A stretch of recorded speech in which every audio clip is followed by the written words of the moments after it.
Also, my food just arrived. I will be right back. Because food! I like how But hey, that's right CJ, where I started recording. Yeah, sir. you remember when I used to play Armada at the store? Yee. I There am we go. so holding back on, but they have an SSD, a Super Star Destroyer for Armada. It is 2 feet long.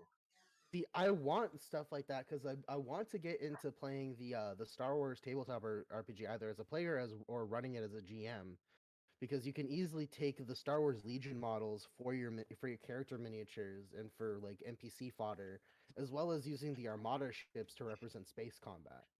Oh hell, I brought down Armada and the first uh, generation X-wing with me. I'm tempted to purchase the latest X-wing because they've got a Series 2 now, but I'm gonna Did they hold update off. some? Did they update rules and whatnot for the game? They updated the rules, but the thing is um, the Fantasy Flight Games has lost the contract to to own the Star Wars miniatures games, and is now Atomic Gaming, and I don't know what they're gonna do with it. So Just saw that. I saw that last night. That Atomic Gaming was selling was selling a lot more of the modern books now for the Fantasy Flight RPG. yeah, I they was like, took over the huh, that's gaming, interesting. so it's gonna be. So I'm kind of holding back on buying anything to find out what's going on with that. I think what happened was Disney transferred the license over to them, so now they own the game system, the system specifically built for the Star Wars RPG, and probably purchased the copyrights for the game rules as well. Because Exactly. I know in the past when George Lucas still controlled the IP, his marketing team for the Star Wars brand itself, um, had like there was like 5 different tabletop RPGs that came out. Only like one of them was really good, and it had a lot of expansion books, but it was the only one that people accepted as like the true Star Wars RPG. Then the new one came out through Fantasy Flight Games, which was similar enough to the old system when it came to customability and like ease of storytelling. But the way that it does its D6 system is a lot more interesting and a lot more compelling for storytelling purposes. Right. I have one of the books and we've played it, Josh. What? The I got. Star Wars RPG. Oh God, yeah, that was atrocious. I've played it not only with you guys, but with also freaking Edgardo and them, and like each time we ran a campaign with the Star Wars RPG, it just somehow tanked one way or another. Um, I know on my end, it's like because I played my normal character trope of I'm gonna be a robot and be stupid logical, and just no one planned for that. Like for It instance, looks like it looks like Alyssa's arrived. So cool. for Whee! So for technically, I'll have 2 viewers on one stream, possibly, unless Nick leaves. Then I'm back down to 3. So You it's have four whatever. right. It's okay. I know I have 4 right now, but like I had 5 for a little bit. It was a nice short-lived little bit of time for that. Although I want to get 5 people in chat so we can knock up that um road to affiliate milestone. I've been so close a few times. I've had 3 people on stream at once talking, and that was very early on. But that's perfectly fine. Also, if you guys want to take a look at how large the colossal red dragon miniature is from the mid to late 2000s that Wizards of the Coast released during the fourth edition era of D&D, it is in the uh, the the distracted podcast chat in Discord. okay.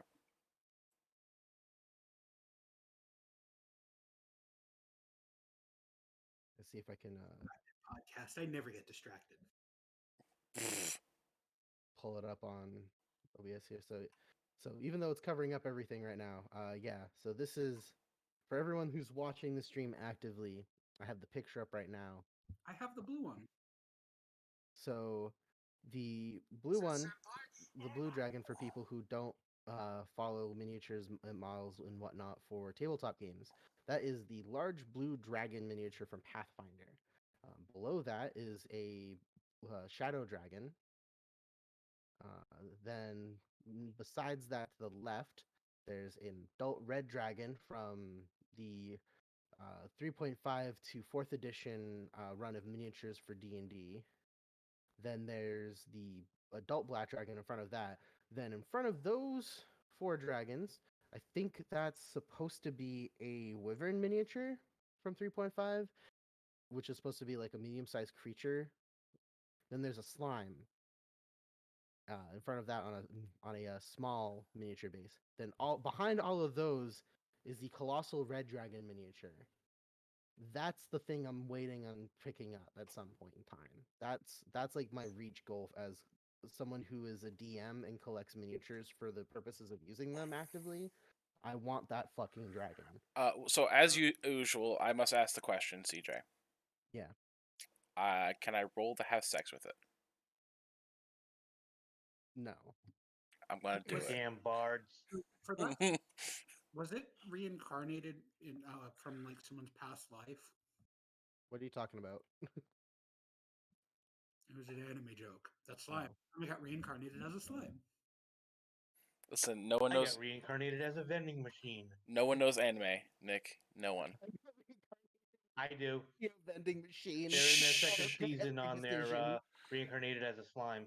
I know. I'm so excited. There's Listen. there's also another one. Don't this encourage him. Don't do it. season. There's the time I got Iziki is reincarnated great. a spider, which scares the shit out of me to watch. But it is amusing and I like it, and I'm terrified at the same time. I got reincarnated as a Oh, spider. Jesus. That's not the exact title, but it's the same thing basically. It might as well be a thing. Isekai. Okay, I guess that would be a podcast topic for the future. Is talking about isekai anime. Oh God, please no. Oh, I'm your boy for that. Because like isekai anime as a whole, for me, I definitely prefer Overlord above most other isekai. I like Reincarnated as a Slime a lot, but like Overlord for me takes it to such a different level that I don't think Reincarnated as a Slime will ever really reach for me personally. I like it though. I like both. I just prefer Overlord when it comes to like the story. Well, that's because Reincarnated as a Slime is almost a parody on that. Yeah. How the best out of all of them, I would have to say, is actually ReZero. I was just gonna say ReZero. I still have to watch ReZero. I've seen a bunch of people cosplay from it, but like I've It's a never watched it. fucking roller coaster. Of course, I did enjoy how not to summon a demon lord. Oh yeah, Yeah. but that's trash anime. I love it, but it is Oh, trash. it's the it's best. trash, but I love trash. Could I get coffee? please? All right, but Nick, Ellywick. Well, Thank you. So did you watch any of like the 70 anime I showed you and added to your Oh my list god, I'm back against up your to 5 viewers again. Holy shit. against your will? Short-lived. We'll see what happens. I've been Because going through so much anime lately. yeah, well, you It's still have to pandemic, you so- still have to catch up on the 70 No. I added Jesus to your Christ. list. You don't understand. I watch anime. Mm-hmm. Pandemic, you don't understand. I don't just watch anime. I watch anime. The So pandemic we're talking, didn't like, stop it Star for him. Blazers and Robotech. Okay, I fucking so I have this thing where I kind of secretly love mecha anime a lot. and especially Secretly? because growing up, I grew up with watching Gundam on Toonami in like the very early days of Toonami, Grandpa. and fucking Gundam Wing was like my fucking jam for the longest time growing up. This Like Gundam Wing. my dad bought me like the Gundam figure, like the Konami Gundam action figures they had before even Gunpla got big in the States. Well, that's just it. Like Gundam Wing, especially was for one, it was one of the ones that I grew up with. But for two, it seemed to be like the one of the more well put together ones. 'Cause I've seen a lot of variations like Unicorn, freaking. The original um, Gundam's really good. Like I want to purchase the Gundam Origin manga. They're all in hardcover. And like I've read through the first one when I was in a Newberry Comics, and like it's really fucking good. Classic Gundam itself is really well written, especially for being like a war story. So my only issues with the Gundam thing because I loved it growing up, but then I got to the point where I am with my mindset where I'm just like, I really hate repetitive scenes because like with Gundam and with DBZ, I now notice that when it's just the same when it's like the same animation but just the different character. And Gundam did a lot of the same scenes, just with the different characters throughout each one of the editions, whether it be Unicorn, Wing, the Origins, all of it. If you look at it closely, a lot of the action scenes are like the same mechanics for how the Gundam will operate, but just with a different skin to say it's, oh, instead of it's being a character A, it's character B, and that's fine. Like back in the day when took forever to remake the scene, but now that we're reaching more modern ones, actually the only one that recently has actually seems to have gone like branched off and made different scenes was Iron Blooded Orphans, because that one I don't recall there being many like similar animations for the characters to run through. Like probably a few, but like nothing noticeable. Nothing like I remember in Gundam Wing and then going to Origins. I was just like, oh, pretty much at least half of each action scene is the same throughout, just in different order. Yeah, I mean that made a lot of sense back then. Yeah, like back then when you had a hand drawn each scene and do that, and it was kind of like, all right, I can forgive you for copying and pasting basically the animation sequence to the image. But but animes nowadays, like Dragon Ball Super, I get super upset when they do that. I mean, I love Dragon Ball, but Dragon Ball is I'm gonna get hate, but Dragon Ball is trash. I love it. I would watch it. I love it. Okay. All right. So But So I'm gonna want to step in here. We're almost 4 minutes before we start like the actual conversation part of the stream and go through intros. But like, um, wait, we I have a will. plan? There is a plan of action. Holy shit! It's a distracted fucking podcast. Two people wanted to talk about Mass Effect, and then Pat joined in because he's like, "Oh, I was already planning on joining the stream." So I guess Wait, we actually going with the Mass Effect thing? Well, eventually, but like I'm gonna walk in here and defend a little bit of the DBZ Yucky couldn't agree more. Fuck you. I don't know if it's Heather or Mark talking right now. I'm gonna defend Japanese animation right now because like so back in the day it's definitely very expensive to draw every fucking frame that you'd want in a show. Like the only one of the few anime that actually did um like repeated frames rather well was the original Dragon Ball anime. So like when like starting from beginning to just before Z, at least for us here in America. But it had a lot of good classic fight scenes that were well drawn, well animated, but not the point of like modern Sakuga. I guess it would be like its own contemporary form of Sakuga, where like there are fights like with the King Piccolo fight, the Tenkaichi Budokai arcs that they had in the show, where the specific thank you, dear, where the specific like fighters and rivals for that tournament would be their combat techniques and whatnot would be specified to their animation style and the way they drew that character, the way they designed the character.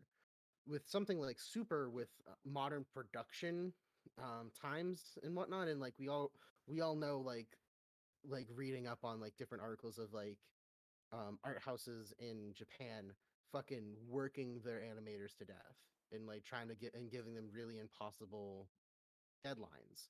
Super suffered from that up until up until the Goku Black arc, where they actually started going on model for all their characters instead of having backwards correct side hands for Vegeta from during the Beerus arc, and all the lackluster animation from Battle of Gods to um fucking the Resurrection F arc and whatnot.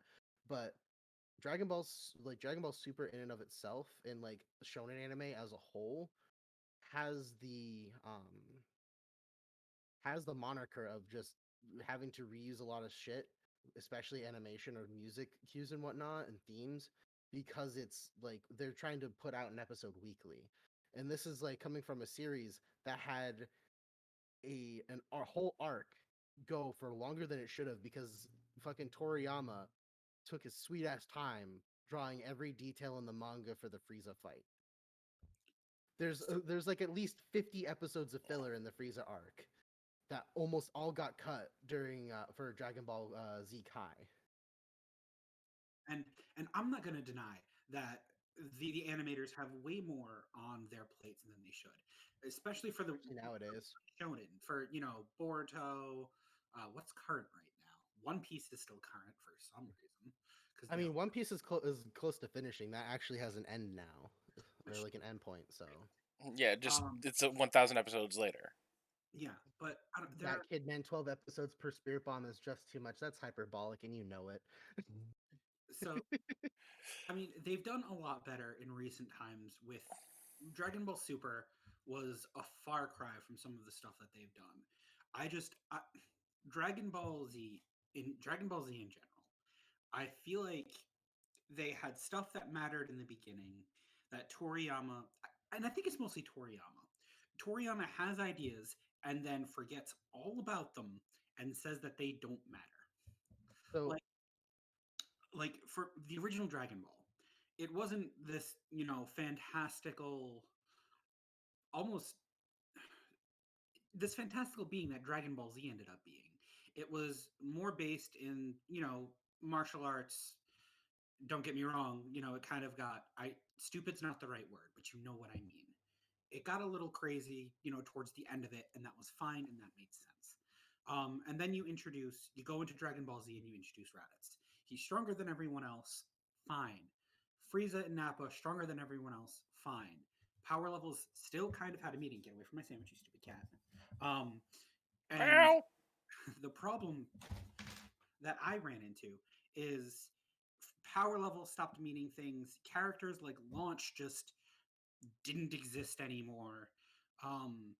It's like a very things mattered and then they stopped, and that bothers me in anime. I don't even want to talk about all my hatred I have for Sao, but things need to matter. That's a And then different shows like- episode. yeah, and shows like Dragon Ball, Dragon Ball Z, Dragon Ball Super, things matter for a short period of time. Akira Toriyama stops caring, and then it becomes something else, and that irritates the crap out of me. Well, as far as like characters no longer mattering, like yeah, well that's because we went off world. Like Dragon Ball Z happened, and then like 12 episodes in, we are now on a different planet. So like that entire like I've noticed it's like every 3 seasons of Z is like the actual arc. Like he splits it up to, I think it's like it's what the Vegeta arc,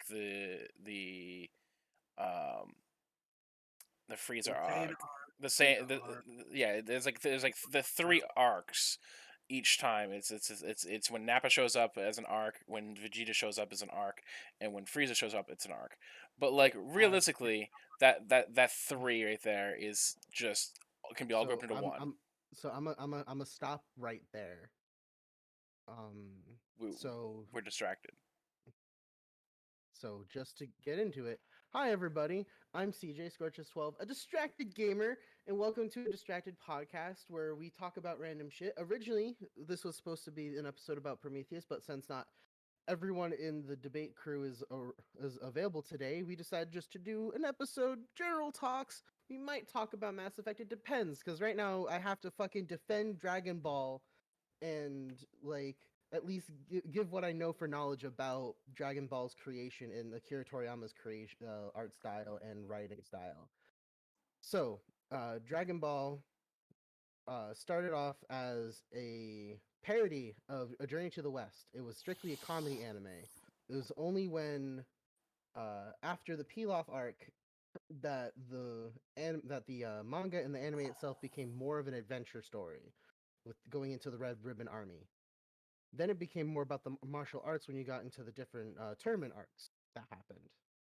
Then it became something special when it hit the King Piccolo arc, because it started becoming less and it started focusing a lot on the martial arts, but it also started focusing a lot more on Goku as a character, which is what Dragon Ball is mostly about, is just Goku's growth as a martial artist as well as someone who's becoming slowly but surely more enlightened, because it's a part of Eastern martial arts belief. Then when you get into Z, it's supposed to be the time skip after he defeats Piccolo Jr. and letting him go and live, because he's like, I want you to become stronger and I want us to fight again. and that sort of becomes an unfortunate trope and theme for Goku's character. But when Raditz came in, it was a change in tone shift to the story again, because Toriyama's writing style is he writes by the seam of his pants and writes what he's interested in at that very time. So around that time in the manga serialization, he was really into like Star Wars, and he was really into Star Wars, he was really into Terminator, and just really into American sci-fi cinema as a whole.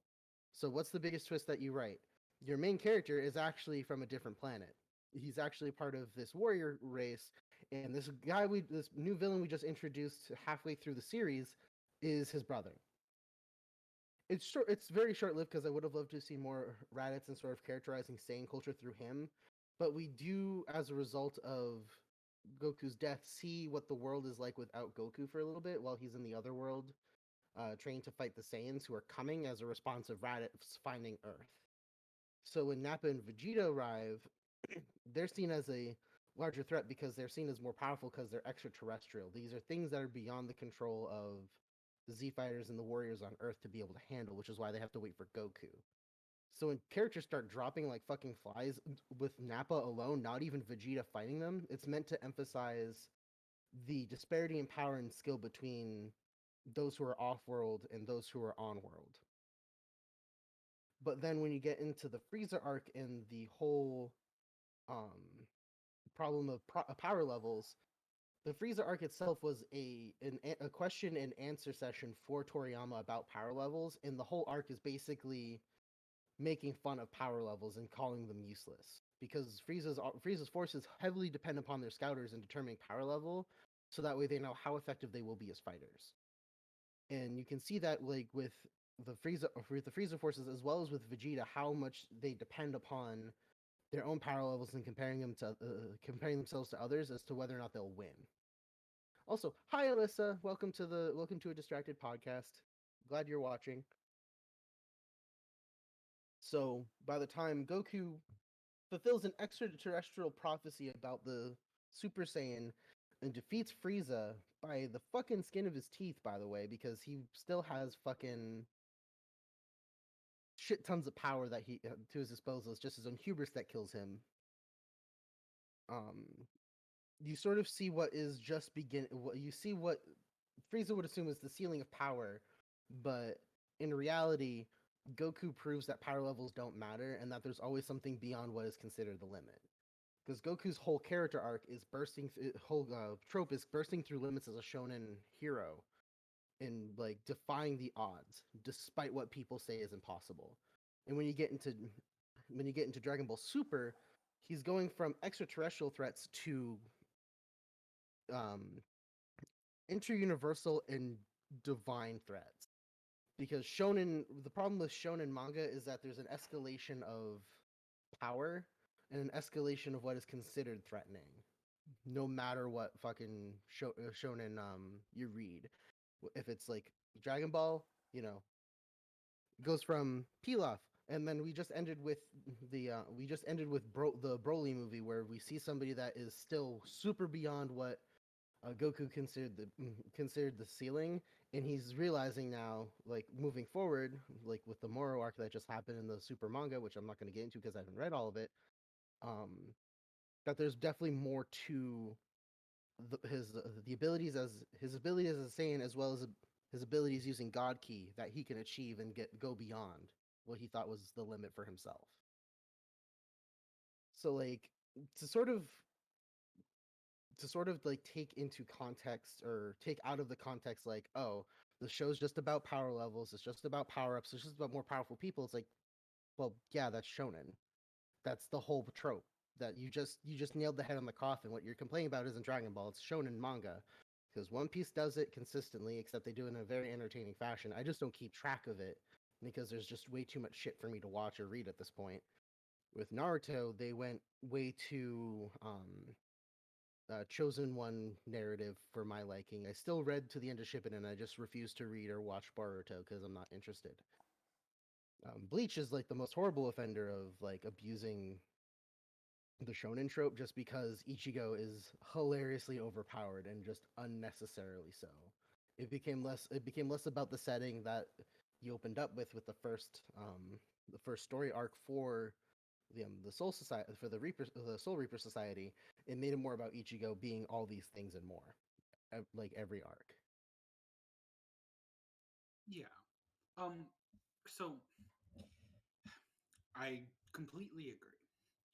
I think one of Dragon Ball's biggest faults, though. Oh, hold on. I'm typing in your chat by accident. How dare you? How fucking dare you use my chat against me, you son of a bitch! I'm using push to talk because I don't feel like dealing with the cat. I think one of the things that frustrates me most about Dragon Ball um, is the character development of the characters. Toriyama hates Vegeta. Vegeta. Disagree because of the recent arc, but continue. No. Toriyama has flat out said that he dislikes Vegeta. And the only reason he keeps him around is for the fans. I can find you the article later. So Vegeta's character arc, I think, is one of the best we see in Dragon Ball. Period. You know what I mean? He goes from basically world conquering jerk off to slightly less world saving jerk off. But there's a lot of love and progression that Vegeta shows. And that moment in the Majin Buu saga, when Vegeta basically goes supernova and blows himself up to save everyone, just to have that in reality mean nothing, I think is one of the biggest injustices. Sorry, Yamcha. Done in Dragon Ball. Period. Who's Yamcha? Yeah, exactly. You got Yamcha. Um, it's then there's Gohan. Gohan was the biggest wasted potential of the entire Dragon Ball series. That I'll agree with. I mean, he was written to be a waste of potential, considering his entire character is meant to be the most non-lethal character, which just doesn't work out in a fighting anime. Right, but In a fighter shonen, yeah. But we also see Yeah. how, because they originally meant for Gohan to take over after Goku died after the Cell Saga. That was the original plan. Yeah, the only downside is that Toriyama was just not interested in writing Gohan Which at all.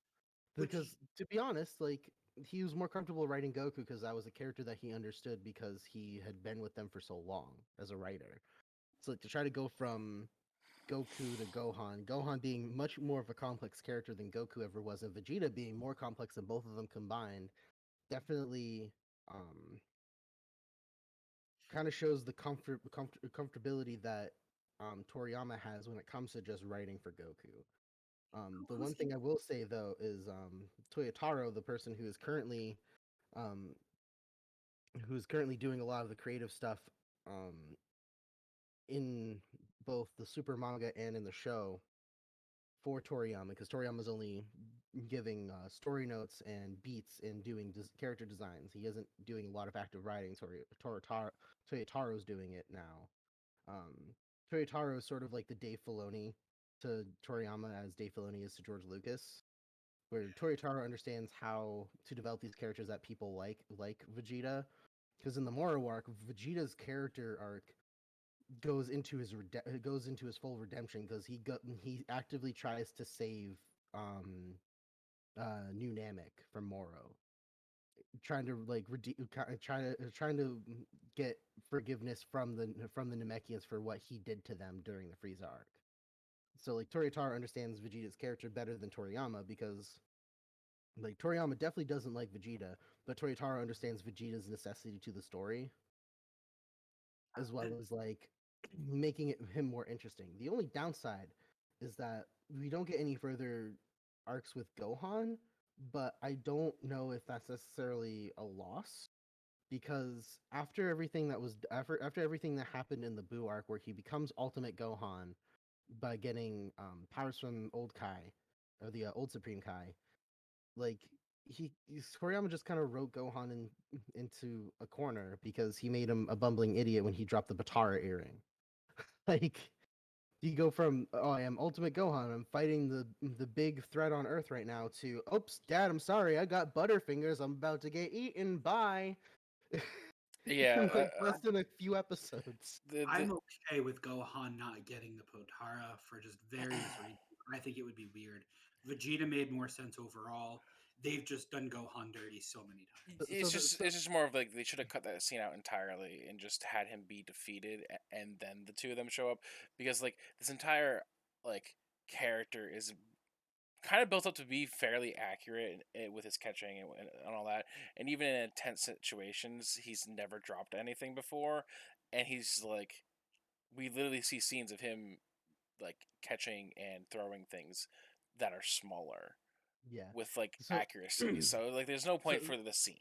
in the big thing that is kind of tied to that is Toriyama didn't have anyone doing executive meddling in the Boo arc, which is why it's such a fucking mess. And so like that's just like the flat out truth for the Boo arc and why there's such inconsistency. Holy shit, I have 7 viewers. God damn. That was 6. Don't get And I'm at close. 250 views so far. Nice. I would also like to add one thing. I think Team 4-Star did a better job with the characterizations than the source material. You know why? Because they actually understood what it means to like build up these characters. Because like It was the one point I'll never disagree with you on is Toriyama did characters like Launch and Chi Chi dirty by either putting a kid in them and leaving them at home, or just forgetting to write anything for them. He Like doesn't- in Dragon and Z proper, you don't even get to see Launch until the final episode with the spirit bomb that kills Perfect Boo, or Pure Boo, I should say, Kid Boo. And like I think that's only in the anime. I don't even think you see her in the manga at all. Toriyama forgot she existed. Yeah. I mean, Toriyama fucking forgot that Super Saiyan 2 was a thing when he was doing the pre-planning for the Super series proper. He thought Super Saiyan 3 was Super Saiyan 2 because he designed Super Saiyan 2 and Super Saiyan to be so close together. The only difference is the Super Saiyan 2 aura has electricity bolting through it as opposed to regular Super Saiyan, which is just the spiky hair. Pat So, wanted to say. Pat? Pat, you alive? I'm here. Oh, you look like you wanted to say something earlier. We kind of interrupted you, and I apologize. How dare. Saying that I put on Facebook that we were streaming, so that might have pulled a few people in. Awesome. Thank you. Much But appreciated. of course. And I know nothing about Dragon Ball Z, so I'm going to wait for the next topic. All right. I think it might be a good time now to pivot topics, as far as like I feel like this is one of the situations where like we like mostly agree with each other, and it's just a matter of like research and education on things. Because I like talking about shonen writing because there's so much to like pull from for like examples. Um, as far as like to compare and contrast different writing styles and different animation styles when like comparing manga and anime adaptations of different shonen properties. I just know that like the biggest thing that excites me the most about shonen right now is My Hero Academia, because it's doing something different. I cannot wait for the new season of My Hero. I mean, Um, is it though? We're so seeing the we're seeing a lot of the same tropes, just more well thought out. I I I I definitely think it's different in the fact that it's newer and more modernized, but like it's still a lot of just more like the same ideas that they have had in the past, just more well thought out. I'm not saying that's a bad thing or like you're wrong type thing. More of like, can they keep it up is more of where I'm trying to make a point of. I think the big thing is that um My Hero's world depends less on power levels and more on one's skills and abilities to use their powers, or to use their quirks. Because Yeah, like which we see in if you look at, Naruto. but the thing is like in Naruto, you have this escalation of power that happens rather quickly between arcs, mostly because like you have this protagonist that has a fucking demon inside of them. But like Deku is a person that didn't have any of those skills or abilities to start out with, and then suddenly is thrust upon, is given this fucking gift of getting a quirk that like his body is not ready or has not been trained and prepared to handle. Which is And literally what goes in Naruto. Like, with Naruto, he like everything that like happens in Shippuden sort of like ruins a lot of what happened in Naruto's initial run, because Naruto was basically a shit like ninja to start, and then he only learns Shadow Clone Jutsu from reading forbidden fucking scroll knowledge on how to do the technique in an ancient form. And the only reason why he can do that is because he has a fucking nine-tailed fox demon inside of him, and he just uses the energy from that fucking thing to do it. Hold on. Small caveat there. Naruto's chakra reserve is massive anyway because Yeah, he doesn't tap into the nine tail stuff really until the Zabuza fight. And even then, he really only uses the nine tails chakra after that to do the summoning jutsu. yeah. Which they explain in Shippuden as because he grew up with the demon inside him, his chakra has been like massively increased because of that. But that's the only caveat he has. And the thing is that like just like with we see with Midoriya, when they both actually try and tap into like more than their body's amount that they can handle for their chakra, their energy source, it destroys their body. We literally see it with the Nine Tails body, like not so much with the Zabuza fight, so much as like later on when he gets like what 3 or 4 tails going, when his body just it gets fucking destroyed because he tapped into too much power. So like I definitely think that the point of I was trying to make was My Hero Academia is trying to not make it take fucking 300 episodes to get to that point with Yeah, character development, because but because the interesting part is the mangaka for My Hero understands and is basically writing his story as if it's like an American comic book. And the way because like the big difference between My Hero and Shippuden and other shonen is that there is no chart that shows you, that really just shows you like power levels. You just understand that like All Might had a very powerful quirk, but like that's also like that's not all of it. That's not the end all be all, because everyone's quirk is different. So everyone's like power, like if you're gonna go based on power level logic, everyone's ceiling of power is different from everyone else's. And like for Deku being a shonen protagonist, he can't really reach the top of his power level ceiling, or even get anywhere near it, because of his body not being ready. Which is why I like the fact that the mangaka specifically creates this really interesting um juxtaposition to other shonen, where Deku depends upon like tools and stuff to help him hone his abilities and sort of get used to them. Like I love the fact that he uses equipment as like a shonen protagonist. oh yeah, like I said, like I definitely think that they're going a right way with it because, like I said, we're not doing it like 300 episodes to show him finally get some manner of control over these powers. It feels like the next arc or two is going to show him be able to control more and more throughout it.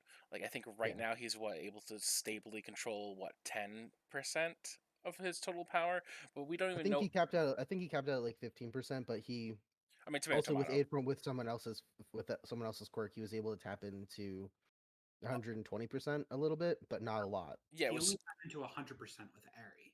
Yeah, so and we do see him do supposedly the 1,000,000% punch at one point, He but did that twice. Once yeah, during Yeah. Camp All Arc, right.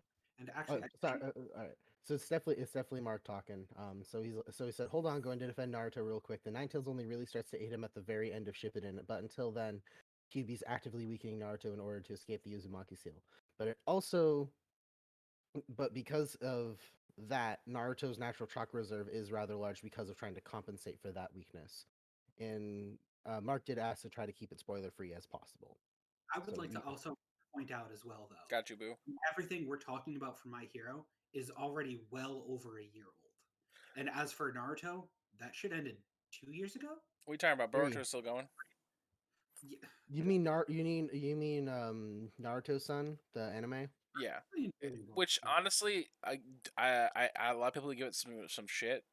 there has been a lot of similarities throughout the first season or two of it, but it seems to me like they're trying to explore a different character route with it, where it's kind of like, what if Naruto had gone and made Sasuke's choices? Is what it's really feeling like it's trying to be. Mark hasn't seen the newest season yet. Please get on that. It's actually really good. Yeah, it's surprisingly good. It's like it's Naruto 2.0. It's gonna have a lot of similarities off the bat, but he does feel like a character where he's trying to be like as smart as Sasuke is, but without having the power quantity that Naruto was born with and kind of developed. I mean, which they recently explored, actually. Yeah, I'll definitely agree. The other thing about Boruto that I definitely find interesting is the dude has like 0 chakra. Honestly. Well, yeah, no. So did Sasuke. Remember when they first started talking about the chakra control? Naruto had no chakra control, but he had so much power reserve that it didn't fucking matter. And then Sasuke in like Complete Paradox had pristine chakra control, almost as much as Sakura, which is her only giving like trait. But had no, but had like Sasuke had like no amount of chakra. Yeah, and you know what? Screw it. I'm gonna talk about it. They did Sakura way too dirty. So honestly, Sakura. Who? Yeah, exactly. The big pink useless blob that only heals people sometimes. So I'm okay with her learning from Tsunade. I am perfectly okay with that. However, everything up until then, she should have been training with Kurenai to master Genjutsu. Because they were like, oh, Sakura, basically. You're as good at speaking as texting. Oh my god. You have such great chakra control, and Genjutsu seems to be your forte. You should definitely learn that.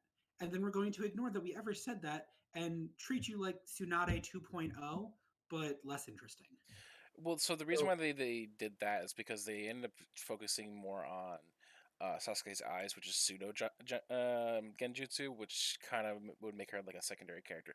I do agree that she should have went into like one of the other forms, like maybe with like any sort of discipline besides genjutsu, that wasn't shadow clones. Like there's what 1,000 choices at this point because you keep on making new ones whenever you feel like it. So the one thing I will say, so Mark he's seen Boruto, hasn't seen the new season My Hero. A fun fact about Boruto is Boruto is more like Kakashi in the way that his chakra reserves are low, but his natures and controls are great. And did a clarification for Sakura. She is taijutsu. She is at the end of it. Yeah, I can agree. But we never see the training. We never see the training for it, other than the fact that she was a Tsunade. So for Sakura specifically in the anime, she was done dirty. In the manga, she's given proper respect and proper character development and growth. But in the anime adaptation of the manga, the studio specifically fucking hated on her really hard.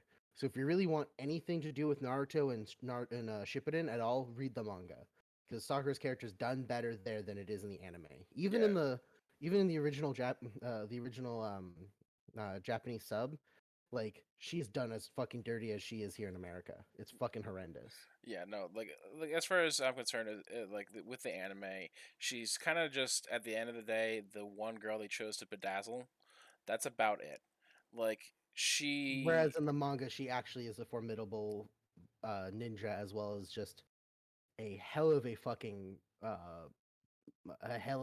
threat when it comes to like she fucking punched the person who created chakra in the fucking face before even Naruto or Sasuke reached her. Yeah, Guy would have done it better. Guy would have done it better. That's fair. But yeah, so like I said, Madara Uchiha, that was more than enough. Well, okay. I think we're just all in agreement that they did Sakura dirty, but like the memes that came out have really made up for it as far as I'm concerned, and they're not going to go back and fix it at all. They're not going to do a Naruto or Shippuden Kai. In Boruto, I know that they have had her influence Salad's freaking training, because I don't her think actual fucking name is you mean Salad. you mean Sarada? Yeah, her actual fucking name is Salad. They changed it. They changed it for a thing, but as written, it's Salad. Beef Shinobi, but Fucking lettuce All right, girl. I say we pivot. Let's get away from the shonen conversation because I'd like for Pat to get in on a conversation. Nah. It's fine. I'm enjoying you guys talking about this. Yeah, some of the stuff like the My Hero Academia and all this. Um, these aren't the. I'm more into the outer fringe of the anime. So No, that's fair. I mean, uh, PhD. don't you what was dare that? bring up that awful anime. Fucking My favorites. what did you just? Did What sin did you just bring into my podcast? Fucking did you boot say 'em. DxD? High school. Oh, dear, yeah, buddy, I have a blanket that I got from Josh for Christmas. It's wonderful. Oh my god. Yeah. So we'll just tidbit into that, I guess. High School DxD is what if my love of titties makes me more powerful? The anime, basically. And at one point, I know Oh that my Nick had god. posted a thing about it being one of the two main characters that he has a crush on. Go figure. I And don't I have any who's and, any. and I just gave him the question. I was like, "Which one do you want?" And I got him an anime blanket that is, let's just say, less of an anime, more of a hentai blanket for him. First off, no, she has clothes. Second off, her name is Rias. So who's your wife? This Who one, The I don't- husbando's defending his waifu. I don't have any waifus, and I don't know why you guys say that. I have made it clear that I do not have waifus. that's exactly what someone Okay. who So has first of waifus all, would this say. is the first this is the first official episode of a distracted podcast, and I need to set up a trope. Who's convenient to my narrative? It's just no. In the description later on, when I put this on YouTube, we talk about waifus. It gets real uncomfortable. It's all Ellywick's fault. My face is bright red. Wait for the 1 hour mark. Wait for the 1 hour mark. Yeah. um, I so I have very little experience with watching High School DxD, but like it's not bad as far as like what clips I've seen. It has some pretty good Sakuga moments. It's does. for in a slightly eroge freaking anime. It's not bad for what it is. Yeah. There are some more than some questionable moments, but it's just kind of like, guys, like calm down. We understand you're a fan service. Calm down. I'd like to point out they literally have the Opie Dragon song, which They literally is have an Opie Dragon song, so yeah. Yeah, the Moving on. storyline's okay. Storyline. I watched this for the story. No, you fucking don't. You Oh no, watch I mean I also watch it for the animated two-dimensional breasts, but the storyline's actually Lord. pretty good. I like the whole you know, mortal loser becomes blah blah blah through really weird ways kind of thing. the yeah, like the chess style battles are interesting.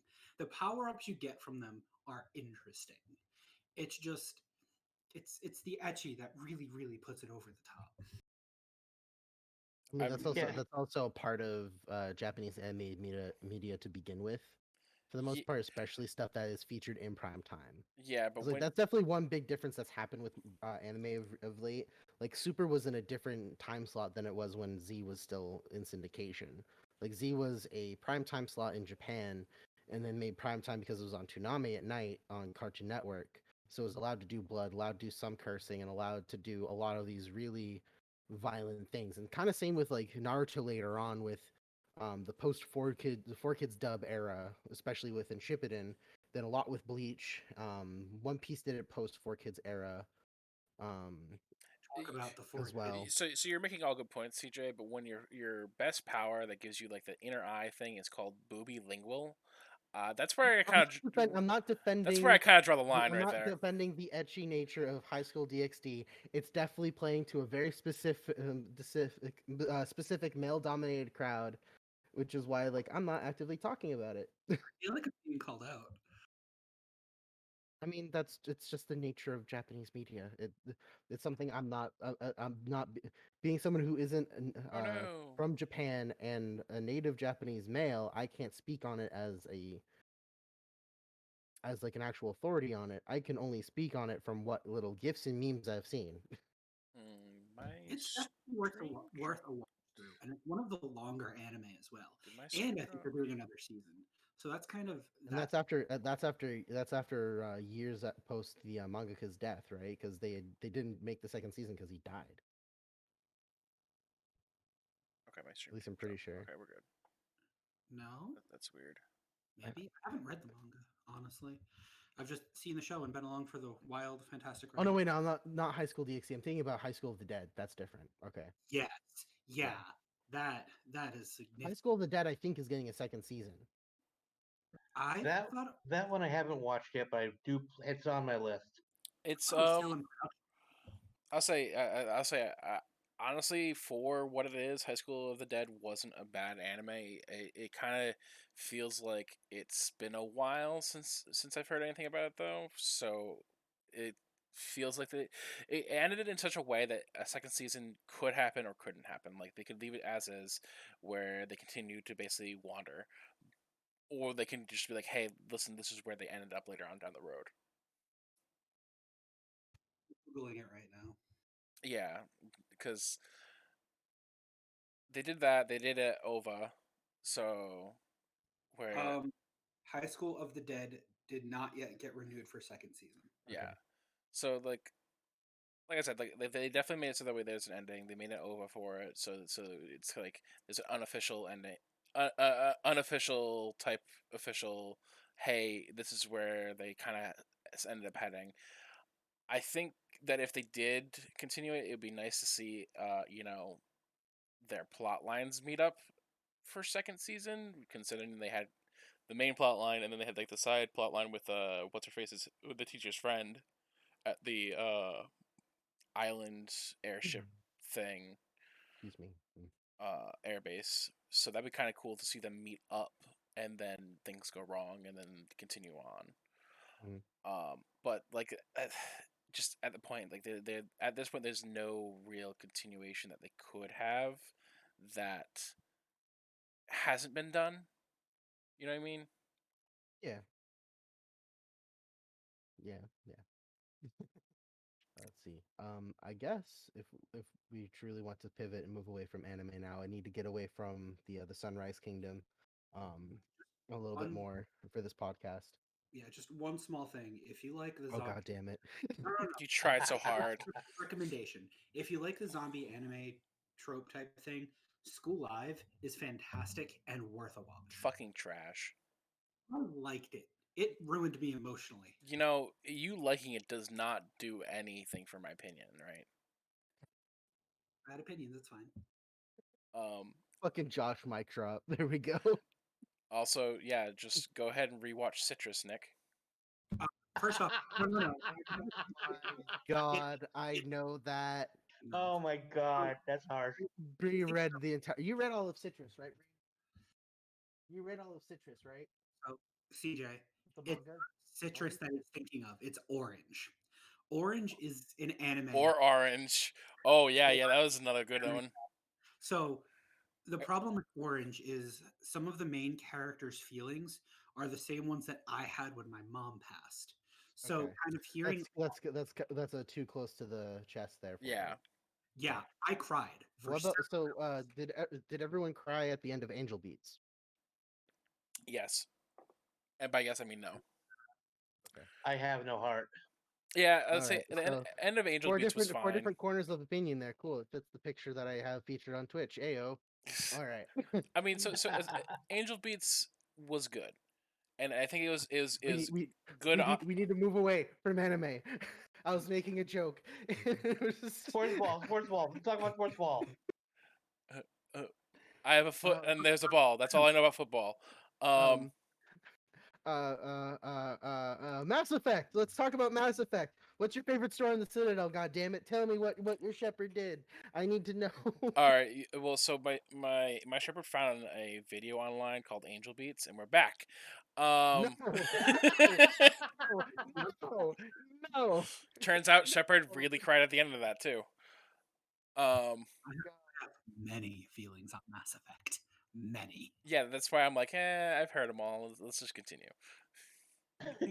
Just continue. I mean, Thanks, buddy. I mean, let's be honest. Of the four of us here, the two, me and Nick, are the ones that have known each other the longest, and we grew up with Mass Effect. So any opinion that he has sort of, I've already yelled at him for. So like, The emotional scars. yeah, so the most that I actually hold an opinion on in regards to Mass Effect is how it ended with originally in Mass Effect 3. okay, Uh, good, because me and Nick are in opposite opinions on that. So it's great. So, All right. So I'll. Do you want to start, CJ? well, I guess I guess handing it off to you and Josh as far as explaining to people that may not know what Mass Effect is or what it's about. Nick, you're the bigger fanboy here. Give it, So give or take. Like, I have only 6 viewers on right now. I don't know how many of them played through Mass Effect or how many of them are even interested in the game or the setting. Probably just like a brief like Spark Notes overview of what the game is about. So we'll go Mass Effect 1, Mass Effect 2, Mass Effect 3. So Mass Effect 1 is the most RPG centric of the games. You're fighting you're a human in an alien civilization, basically. The humans really don't have any power at all. Um, you are given the task of tracking a rogue specter. The specters are basically old town sheriffs that don't respect the laws. They're like, yeah, we do what we want when we want for the council sometimes. Um, you're chasing a rogue specter because he's evil and bad, and you run into this galactic, basically genocide machines called the Reapers. Um, and that's kind of where the first Mass Effect really ends. They just, yeah, this game is 12 years old, or at least. Spoilers don't matter. You destroy a Reaper, and everyone's like, yay. Start of the second game, you die. You die. Um, and you get brought back to life through nefarious means. And now you're working for a human centric organization called Cerberus, and your job is to build a team to go through a mass relay that's lied dormant that nobody can go through because it basically leads to a space graveyard in order to stop Reaper agents from abducting more people for reasons. Um, Mass Effect 3, the Reaper invasion is here, and your job is to stop it. Now, Mass Effect 3 was a fantastic game. It had the best combat out of all of them, but the ending was stupid and bad. The reason for that is because in Mass Effect, you make choices throughout every game, they all carry over. A conversation you had with your biggest fanboy, which, yes, was a plot line, carried over to 2, and don't. I think they actually cut his content in 3. Um, so that plot line didn't end up mattering, but you could still make all those choices. The problem with three's ending is that the choices you made did not matter at all. Um, in the last mission of Mass Effect 2, you got to literally choose when you're assaulting the base for the people that abducted other things. Sorry, I'm not explaining it well. I'm very tired. Um, it's a mission. You can progress, like you can send one person to disable a tech thing, another person for fire leader, and depending on your choices, crew members would die. So the characters that you spent building up through the entire game, if you made the wrong choices, they would die and not appear in the third game. Now, the third game should have been done like that, where you've gathered all your allies from all the different alien races. They should have done a choice based system to where, let's say you're having the Krogan, which are these giant reptilian badasses basically that just bash people in with their head. Um, you should have been able to assign them to do a certain part of the mission. But they didn't do that. Instead, it is a mad boss rush to get to um, basically a giant teleporter to use this fucking science fiction device to make a choice to either destroy the Reapers, control them, or merge human and synthetic life together. That's it. No choices, no anything. You get some goodbyes, a boss rush type scenario to the end, and that's it. And literally, the only thing that matters with the endings is do you pick the red ending, the blue ending, or the green ending? And that shit is frustrating after I've invested over easily 150 hours at this point between all three games just to get the ending, just to get everyone the way I want it, all the choices lined out the way I want it, just to have them not matter. End rant. And you never get to find out what Tally looks like. Yes, you do. If you romance her, you get a picture of her and you get a small cutscene. Doesn't count. So I was more or less asking like a summary overview of the setting, not the games, but that's a perfectly serviceable transition into what little I know of the ending. So yeah, color-coded ending was definitely frustrating to me, but especially seeing how like a lot of my experience with the kind of RPG that Mass Effect is comes from my experience with Dragon Age Origins and playing all of its content on the Game of the Year edition of the game, and seeing how you can build up all the all your affinity with the different characters, all the different romance options, all the different speech options, and all the different paths that your characters and your companions can take.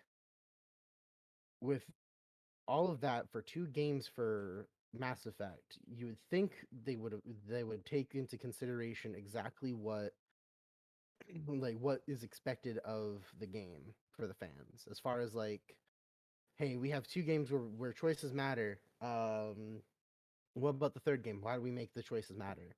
It felt like to me, as far as someone who hadn't played the games at all and only was a passive like onlooker, that when they went into the last one, it seemed a lot of studio and corporate meddling, trying to get out something that was competitive for other games at the time that offered similar services that they were making for the game on purpose to compete, and those ultimately overshadowed and overlooked everything that made Mass Effect good. EA got a lot of shit over this. It's like they got lazy, and it was just at this point, yeah, it was just, they got lazy, grab, and yeah. They rushed the game. You should have taken another 2 years to make, and it would have been better. And no one talks about Andromeda, and that's telling. Because everyone was thinking that could have been a return to form, but it wasn't, and it shows that they shouldn't rush a product, and they should take their time with a project. Andromeda was not as bad as people connected. Oh, there I am. Yeah, I say we'll touch upon Andromeda for a few. The setting, the story, I think wasn't terrible. It was just that things weren't syncing up. It's honestly, once they made the patches for it, the game was playable. But because the patches happened, what, 6 months after the game initial release, something like that. A couple months. Andromeda was not playable at launch. Yeah, we had the same problem we had with Anthem that we had with freaking Cyberpunk 2077. The game got rushed because the company wanted to be rushed as opposed to the creators wanted to be rushed. So we ended up with a game that's not even mostly done. Just it's gonna get patched in the future. So don't hold your account of the game being on release. Hold it on 6 months window after release because the game's not done, and it's because companies are pushing deadlines as opposed to pushing quality game. Like so, I played through it at 6 months in and didn't have a problem with it. But I had heard all of like the desyncing with voice and animation, for instance, issues that happened at release, and the game crashes, and all of this. I'm like, yeah, of course it happened, because guess what? The game got rushed. Yeah, I bought it. Issues were bad. It also had quests that you could not complete. Yeah. Yeah, like I heard from all this from you, Ellywick, and it just it ruined my desire to play the game, and it just kind of was like, all right, well, if I see it on sale after it gets patched, I'll get it then. 6 months later, that's what I did, played through it. Honestly, I got a little bored of it because it feels like it was like half-heartedly done, but the concepts behind it weren't bad, and I wouldn't mind seeing that with the rumored new game that's going to come out for them, if they continue some of those concepts, like the freaking terraforming, effectively, with outposts that they were kind of doing both at the same time, that type of concept for like trying to find new planets might not be a bad idea to continue in the new game, since we are potentially looking at a universe that is no longer as whole as it used to be. So here's kind of the thing with Andromeda. In Andromeda, we were initially promised like almost unlimited procedurally generated planets. Realistically, that couldn't happen. They cut it down to 12 procedurally generated planets. Fine, that's perfect. The problem is we got 4 planets that felt barren and empty for the most part. The terraforming was cool. I enjoyed the hell out of the story. I think there was so much more potential for Andromeda. The characters, yeah, they weren't as good as they were in Mass Effect. But I think part of that is seeing it through rose-tinted glasses as well. I say, like, I'm just gonna pause you right there. I'm pretty sure it's just because we spent so much time knowing the previous characters. We kind of, to see new characters always is a little bit of a letdown, and not seeing any characters in the back of our of play, really. Like, for instance, there was a few context driven dialogues, and I think a few videos where like Liara showed up. I'm pretty sure there was a mention of Shepard somewhere in it, and a few other characters got mentioned throughout, but like they were never like a main part and introduced. And like I said, when the beginning of the statement, like new characters, you kind of have to figure out their new rhythms. So being a little bit let down on that is understandable. Might be a word for it. The other thing you could tell too is character progression wasn't bad. What we got for certain characters like PB, she was an interesting take on the oh god, what are their names? There's the Turians, the Asari. So she is an Asari, she's a blue alien. She's a lot more different than the Asari that we had encountered before. Her characterization was interesting, and she really kind of helped give us a different understanding of her race, even if she was an outsider. At least as a main character, we do see her personality types as some of the grunts with the Asari, but like we only get small clip videos. We don't really get anything more than that, and it feels like they took the small clip video that we had of the military type of mentality Asari, and kind of was like, hey, let's make this a main character. And and it was interesting. I didn't hate PB. It took me a little while to grow into her, but once I did, she was a very interesting character. The problem that I think we run into more is that this game was very clearly made to have sequels and additional content.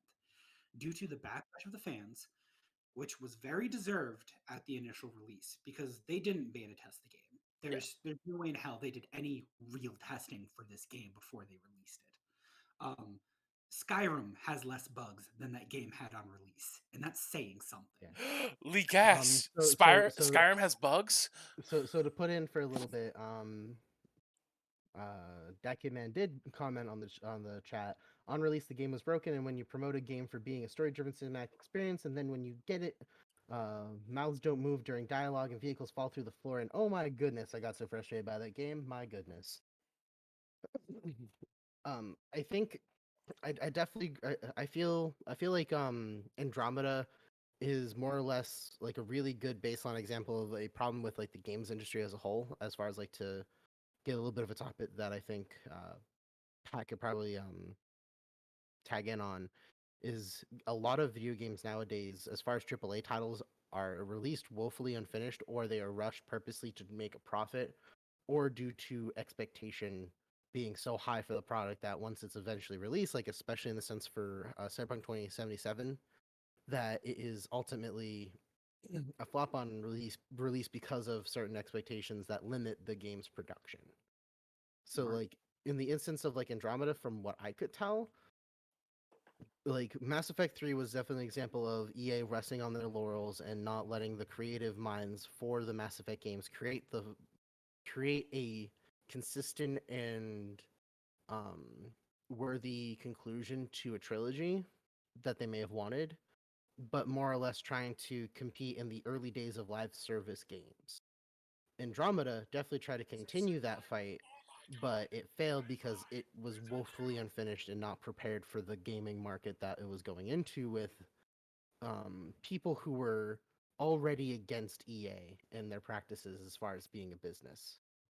Then when you get into things like Cyberpunk 2077 with CD Projekt Red spending at least, I think, 4 years of proper production on the video game and so many more years of just pre-production and concept work prior to that, the expectations on the game were so high by people that no matter what would really happen, it would disappoint some fans. But because they were pressured, at least in my opinion, um, to make the game for PlayStation 4 and Xbox One instead of limiting it to the PC, PlayStation 5, and the Xbox Series X, they ultimately produced a product that didn't fulfill any of the goals that they intended when it came to creating um a game that was worthy of what was being laid upon it for expectation. A quick question for everyone, as far as my mental capacity is going. Inquisition or Mass Effect 3, which came out first? Mass Effect 3. Mass Effect 3. So, CJ, you mentioned a comparison because you were going off the Dragon Age series of that, and frankly, I think that's why we got the ending Inquisition the way we did, because the way that that game played out, you had your characters similarly have motivations toward the ending result. Obviously, the majority of them being, "Hey, we don't want to die to the bad guy," but we never really see that influence the ending in a way that it did with Mass Effect 3. Yeah. And I think that's why we got that ending, because I think at the end, the initial plan was to have them have more of an influence in the ending.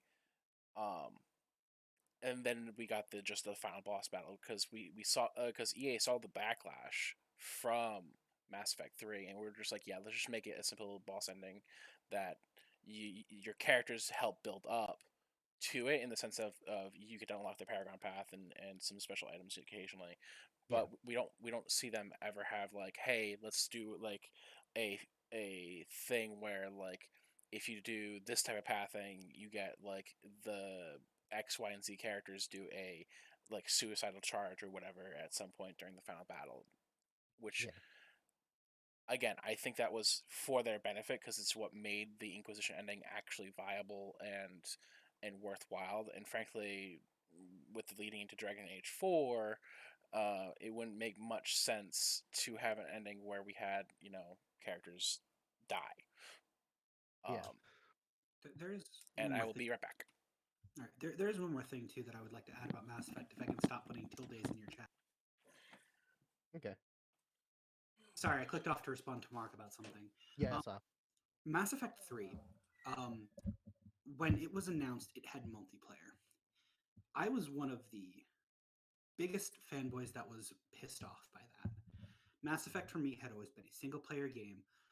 Multiplayer, I thought, had absolutely no point, no purpose in this game. I was wrong. The Mass Effect 3 multiplayer, once it got patches and stuff, was one of the most well polished and most fun multiplayer experiences I had had in a video game. Games like COD, Battlefield, I could care less. Halo, I had fun with because I grew up with it. But the Mass Effect 3 multiplayer was phenomenal. It was basically a horde type survival with objectives like escort a drone, have everybody around a single area to do a download, defend that position, take out certain targets within a time frame. It was interesting, it was fun, and it was fresh. Andromeda tried to do that same concept. It didn't feel as polished, and it wasn't as fun. There were maps I was okay with, but even with they didn't, even with the patches, they still are patching the Mass Effect 3 multiplayer, I think. Like, they still had balancing going on for it years after the most of the fans had kind of dropped off of it. I still play it. The Mass Effect 3 multiplayer was phenomenal. And even if you only pick up Mass Effect 3 and play the multiplayer, you will have a good time. And I hope that Mass Effect continues with what they did in the Mass Effect 3 multiplayer for the new game, because from what I've read, they are not doing it in the Trilogy Remaster Collection that's coming out this year, which I'm super excited for and super disappointed there's no multiplayer. Just as a note. I think they cut out the multiplayer from Mass Effect 3 because they wanted to focus on refining the experience that they kind of fucking tanked in the single player of Mass Effect 3. At least that's what I'm aware of as EA's excuse. Well, the other thing they're doing is they're basically rebuilding the combat system for Mass Effect 1. Yeah. As much fun as I had with Mass Effect 1, that game is damn near unplayable nowadays. Like, if you were to open up a fresh copy, play Mass Effect 1, it aged like a gallon of milk. Just no.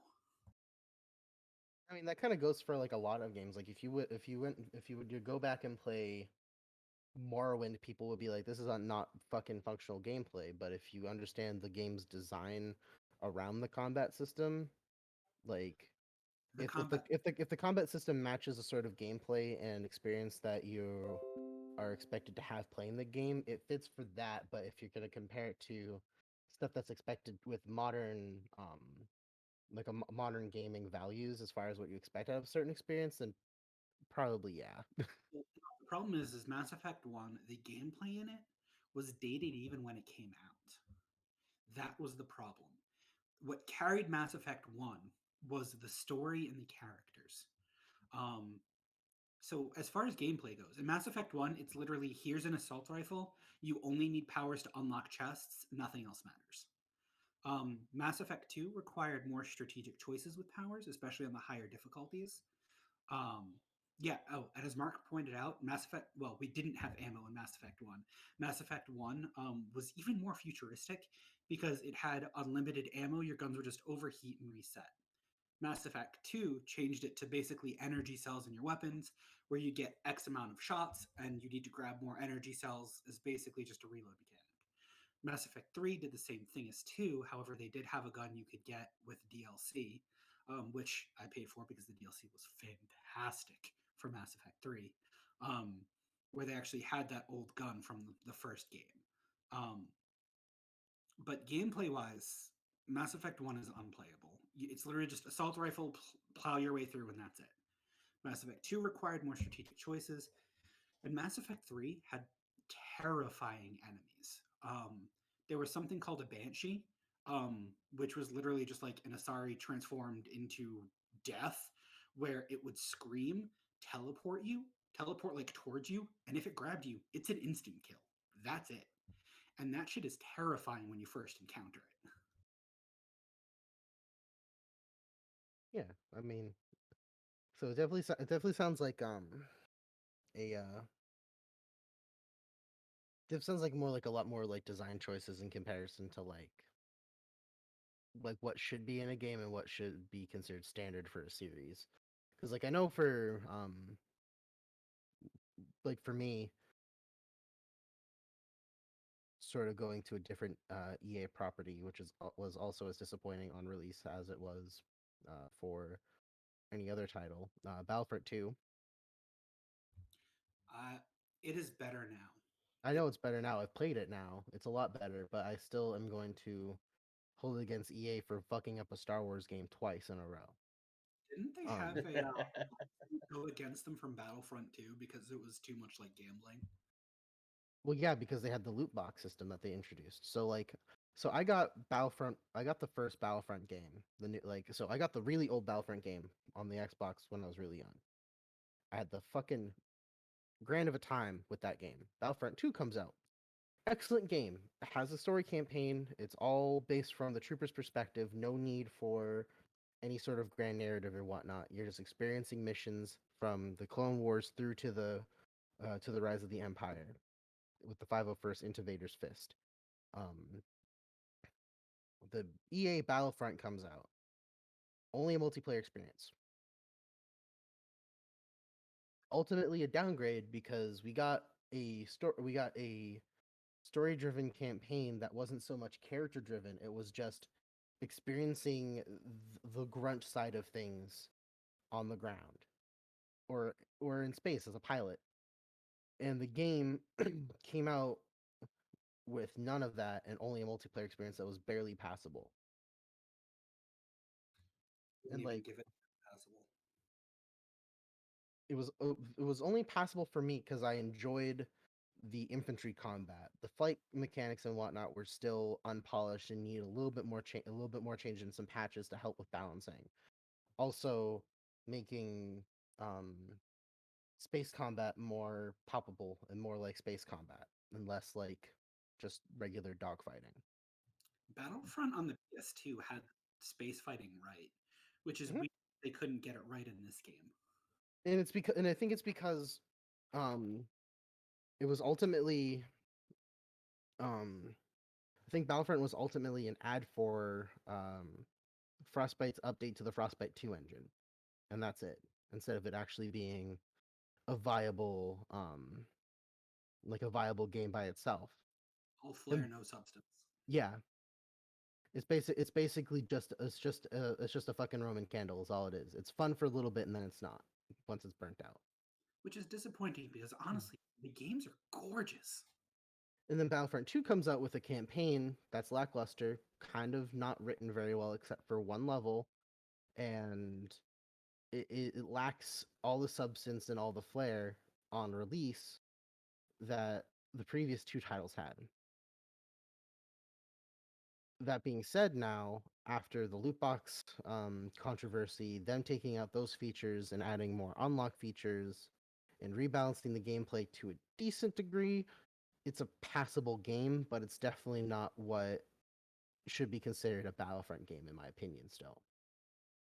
Because, like, Battlefront 1 and 2, like, the early 2000s Battlefront games, I hate how there's a thing now in gaming where there's a different that you have to make a different add a difference between titles of games now because we have Star Wars Battlefront, Star Wars Battlefront 2, then EA's Star Wars Battlefront and Battlefront 2. Same with fucking Call of Duty 4 Modern Warfare and Call of Duty Modern Warfare 2 compared to Call of Duty Modern Warfare, Call of Duty 4 Modern Warfare Remastered, and Call of Duty Modern Warfare 2 Remastered. But That's an entirely different podcast. But I think that's the also getting into part of the biggest problems we have with games in general is they're almost remastering games. no, they are remastering games because No, there's very little originality now in the AAA space anymore because the only originality comes from video games nowadays is from indie developers or from people doing passion projects by themselves or or like Microsoft buying out an entire studio and revitalizing their team so that way they can build better experiences. I think Like that comes from a fear of how I think AAA studios are just afraid to make games now because we have games like Halo 5, which I'm not even that's going not a to Halo game. thank you. Um, That's a Destiny clone that failed to even do what Destiny did after several updates. but here's the thing: is you have games like that, like just the remasters and stuff, because games like Andromeda failed, games like Halo 5 failed. And I mean that in comparative to the rest of the series. You're like, oh, this game made so much money, but did it? Did it really? After Because all, it's not because as gamers we're not like the shareholders. We mark a game's success based on its ability to retain our attention and to have us come back and play it. right? And For a great example of a game, but that by all rights shouldn't have as much replayability as it does, Elder Scrolls V Skyrim.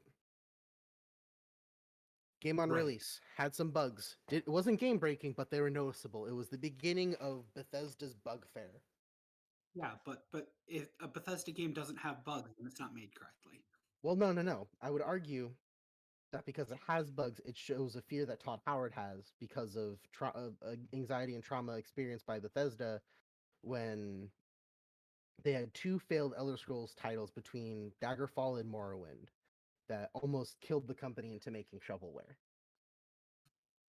That's They're afraid of exploring the more metaphysical side of the Elder Scrolls series that they had from Daggerfall into Morrowind. And when they got into Oblivion, they watered down a lot of the experience because they're afraid of exploring and experimenting. So they got into a formulaic pattern that was comfortable for them when it came to writing, and it was all based off of Todd Howard's um, formula for writing quests and missions and rewards. Because like I would highly recommend on YouTube. There's a YouTuber by the name of Praetorian. He has a Praetorian review of the Elder Scrolls Morrowind. He has it split up into 7 parts, but you can watch all the parts back to back to back in a mega edit of it, and it's almost 8 hours long. I watched the entire thing, and he goes over every single design factor and reviews every single thing in the game, and has a lot of really good comparisons and a lot of great notes and research done talking about the development of Morrowind as well as the design philosophy behind it and how each of the different writers that made quests and factions in the game differed. And one of them that was a part of that team was Todd Howard, and a lot of his stuff was very samey, very uninteresting in comparison to the rest of the game. And then that's reflected in Oblivion and in Skyrim. Skyrim right now is only playable because of the modding community understanding the kind of game that Bethesda wanted to create but were too afraid to make. So they add in things like more NPCs that are interactable. They cutting room floor mod adds in a bunch of content that was cut that was already finished but still in the game's code, just hidden under things and not activated. It activates it, polishes it, and finishes it for the company. You have things like the unofficial Skyrim patch, which fixes a lot of shit that was base level bugs that still affect the title today, even with special edition. And then you have whole mods that add in like weapons and armor and quests and stuff that could have been in the game. Granted, it's all like within hindsight and it's all from a fan perspective and design philosophy, but like I can play Skyrim now with mods and with 4K textures and whatnot and have the game look and play like a modern title. And only the real thing that needed to be changed for me is changing the character skill and perk system to be more like Fallout New Vegas's, where it could have been a fusion of perks and the Oblivion character sheet, and that's it. And you would have had like a perfect title. I mean But like that is one they thing that we need to talk about eventually. Does modding make the game better, worse, or does it just change what the game is supposed to be? I would say, as far as a teaser, for my opinion of that, I say it depends on the game. Yeah, I'd agree. Ultimately, I think for the most part, mods add more to games, whether it be, like you said in Skyrim, files that just weren't activated, or overhauls, like in Mass Effect 3. Ha, circle back. They have the Thane mod, which basically allows it to where one of the characters that normally doesn't survive will survive the game. You get more dialogue. I haven't really run into mods for games that make the game worse, unless you count crashing, which does happen, but that's a risk you take with mods in yeah, general. But the thing that you need to remember when it comes to mods is that they are generally made by fans who love the game and only want to make it better. yeah. So I think mods are made out of love by the fan community, and it is very, very rare for me to see things that make a game worse, aside from silly mods like big head mods or just other things. Or In the Thomas the Tank genre. Engine being Alduin. Yo, let me tell you, I love that Thomas the Tank mod. But they make games better because fans care about the games. They'll take Yeah. the time to do the texture packs. They'll do the time to add new weapons, add new mechanics that make the game feel better. I don't think there's a single game where you can say that has mods, that there is not at least one mod that improves the game's overall experience. And the one thing I will say, as far as in relation to Skyrim's modding community, it's still active after almost 10 years of the game's original release. And like Bethesda really tried to poleaxe its own modding community by putting him on a fucking crucifix by telling him, no, you can create mods, but we have to approve them through the Creation Club service. And then everyone, no, fuck you, we're still gonna use Nexus mods. Fuck you. Because like with when Special Edition came out, all the content that they planned on releasing for Skyrim, and hell, even when they did the Creation Club update for Fallout 4, all those files were in the game's update. It was like a 10 or 11 gigabyte update for both games, and it had all the content that they're adding through Creation Club that was already approved. and like like that affects your ability to add more mods. Like, so like I spent the better part of the summer plus like the last couple of months modding Skyrim and Fallout 4 for Let's Plays, and when you purchase any of the Creation Club content, it cuts down on the number of master files you can have in your mod list. So typically for Bethesda games, the standard number of mods you can have active in master file format is 255. But every Creation Club content you purchase and you download, it automatically downloads. You don't get to opt into installing it or uninstalling it. It just happens as an automatic update. You lose your maximum number of master files to that. So I have some of the content that adds in like weapons and items and stuff from the previous game titles for both Skyrim and for Fallout 4, and like I'm now down to like 250 mods each for master file marked mods. You can have as many light files as you want, ESLs, but there are very few ways to actually convert ESMs to ESLs in a comfortable fashion that still makes the game playable. So like Bethesda, up until the Microsoft acquisition, was trying to actively destroy their modding community, which is the only thing that keeps their games afloat or playable. Because like comparing Skyrim's modding community to Fallout 4's modding community, Fallout 4's modding community is only just getting into the uh, the mindset of creating packs of mods.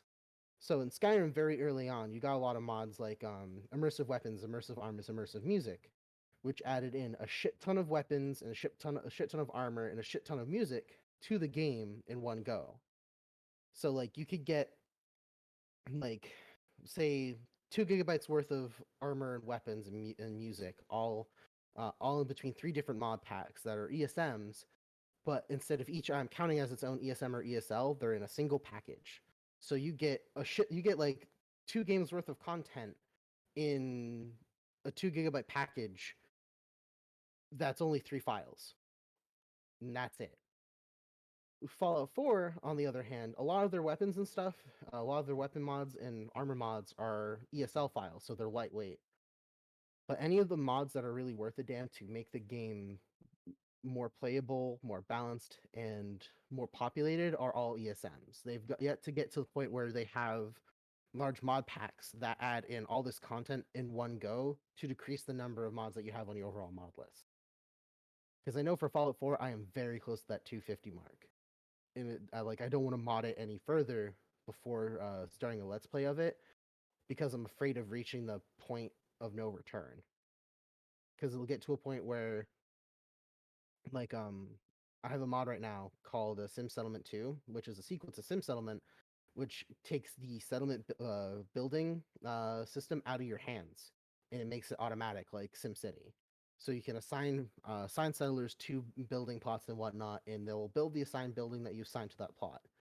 And towns and settlements and whatnot will automatically start upgrading themselves if you set those settings up correctly in the mod, and your settlements will actually start interacting with each other automatically. And then you can choose yourself like whether or not you want it to be like Minutemen related, independent, Raider related, or Brotherhood of Steel related, or side with the institution or the railroad. And those all affect the main game because it's all tied to the settlement system vanilla.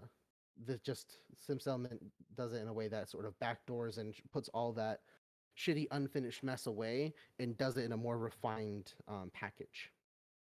But that mod for the sequel with Sim Settlement 2, they're adding in a lot of story elements now. They're making its own quest line with voiced characters and whatnot, and adding in a lot of new features.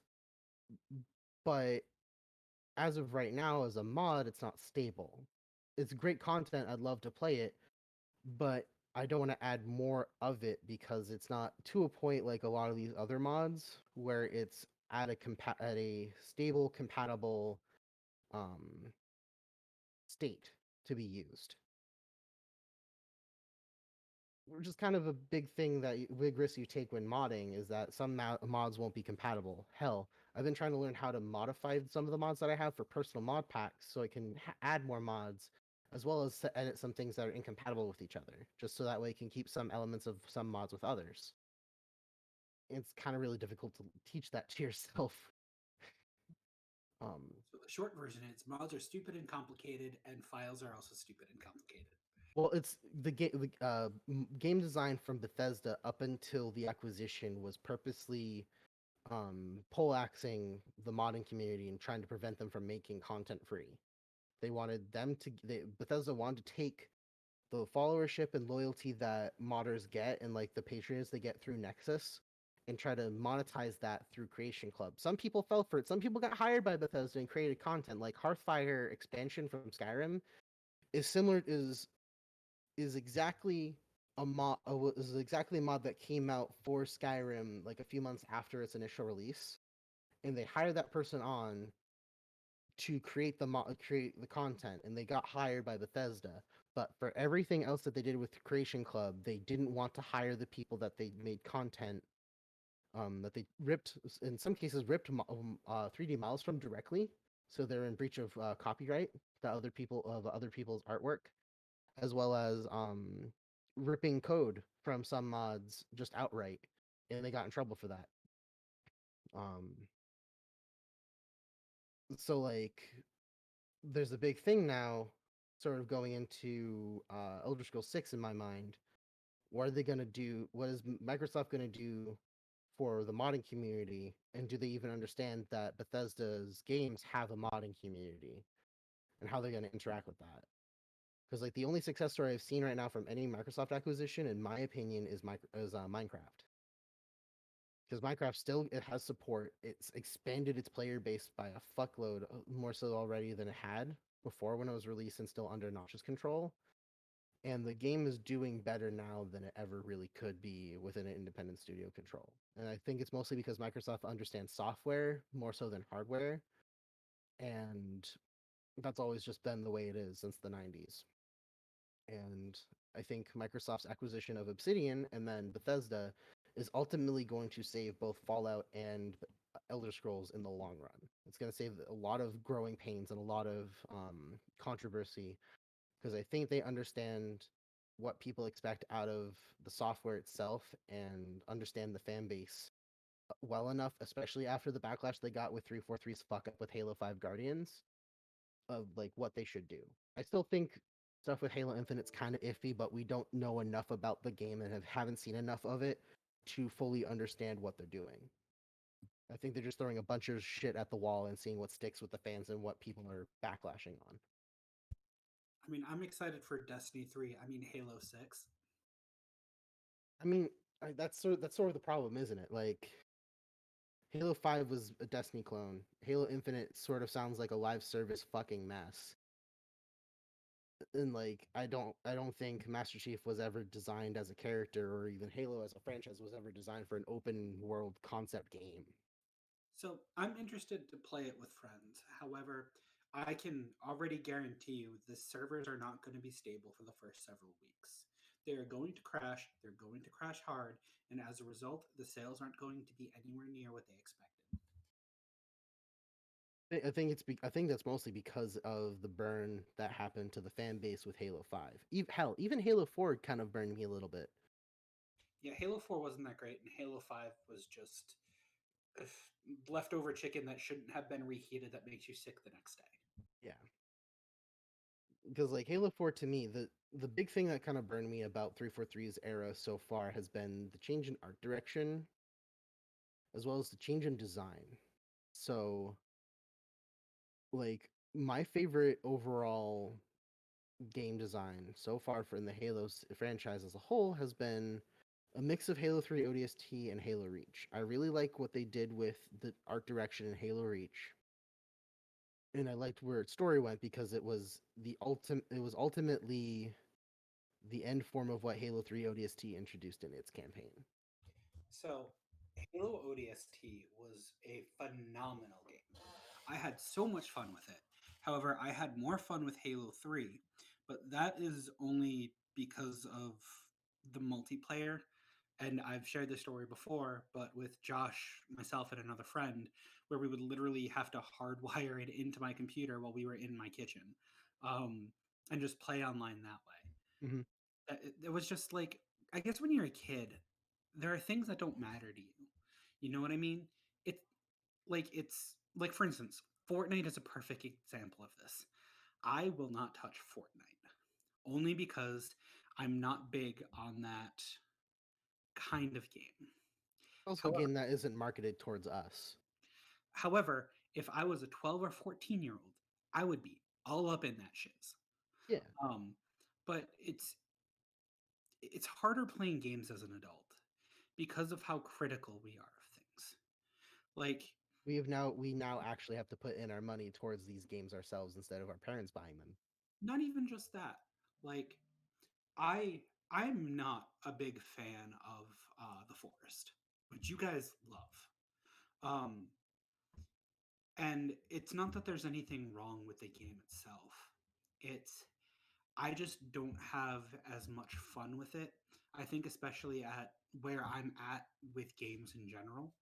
But had I found that game 6, 7 years ago, especially when I was more into that crafting game, almost like I was with Minecraft. And I'm using it as a comparison just because they are similar in the fact that it's resource gather, build stuff. They're similar in that aspect. Had I hit this game 5 or 6 years ago, I would be way more into it because it is a well put together game. Yeah. Nowadays, eh. And I think that mostly comes from like a certain expectation of product as well as like genre. So like for me with Halo, the best Halo game and best experience that I've had with Halo was Halo Reach. Because like its campaign was compelling, it tied back to things with the first game, and it didn't really interfere much with the primary plot. And I think Bungie understood that if they were going to continue this Master Chief story, they had to first explore other storytelling avenues in order to sort of flex their muscle and kind of get used to writing stories from a different angle. Plus, we didn't really know at the time in the background, Bungie was trying to get themselves out of their contract with Microsoft and try to go back out on their own. I mean, they fucking got bought out by Activision until they um bought them Activision out of their shares of Bungie as well as out of the copyright for Destiny, but that's an entirely different podcast and different story. Um Yeah, so like I have. like going from like Halo Reach into Halo 4, the art direction changed, the feeling changed. They tried to codify, you know, Call of Dutyify Halo in Halo 4, which they did because they were trying because Microsoft at the time was having 343 focus on more of the multiplayer aspect of the game and its esports competitive scene as opposed to making this story, the science fiction action opera into a going into its next narrative. They focus more on the multiplayer than they did the story. And you can definitely see that in Halo 5. Because Halo 5's multiplayer is definitely the most Call of Duty-esque Halo multiplayer experience I've ever seen. It's even worse because there was a slight loot box situation well before the loot box controversies that occurred with EA in that game when it came to vehicles and weapons and all of them doing incrementally more damage the higher the tier it was, Do and you it was stupid. know the most screwed up thing that EA had did that they got into trouble for? Um, I'm gonna. I'm not really circling back, but Mass Effect 3. When you bought that game brand new, EA had given you a code that you had to put in order to really access the game or the multiplayer, which meant that if you bought the game pre-owned, like from GameStop, You if couldn't you get. didn't have I that, remember that very you clearly. That was couldn't. a next day Yeah, editorial. yeah, you couldn't play the game, and they got in so much shit for that. Because if you bought it pre-owned, you had to pay like $10 or $15 just to get that code. And So at the I end of the think day, you're paying slightly more than a new game price for a used game. right.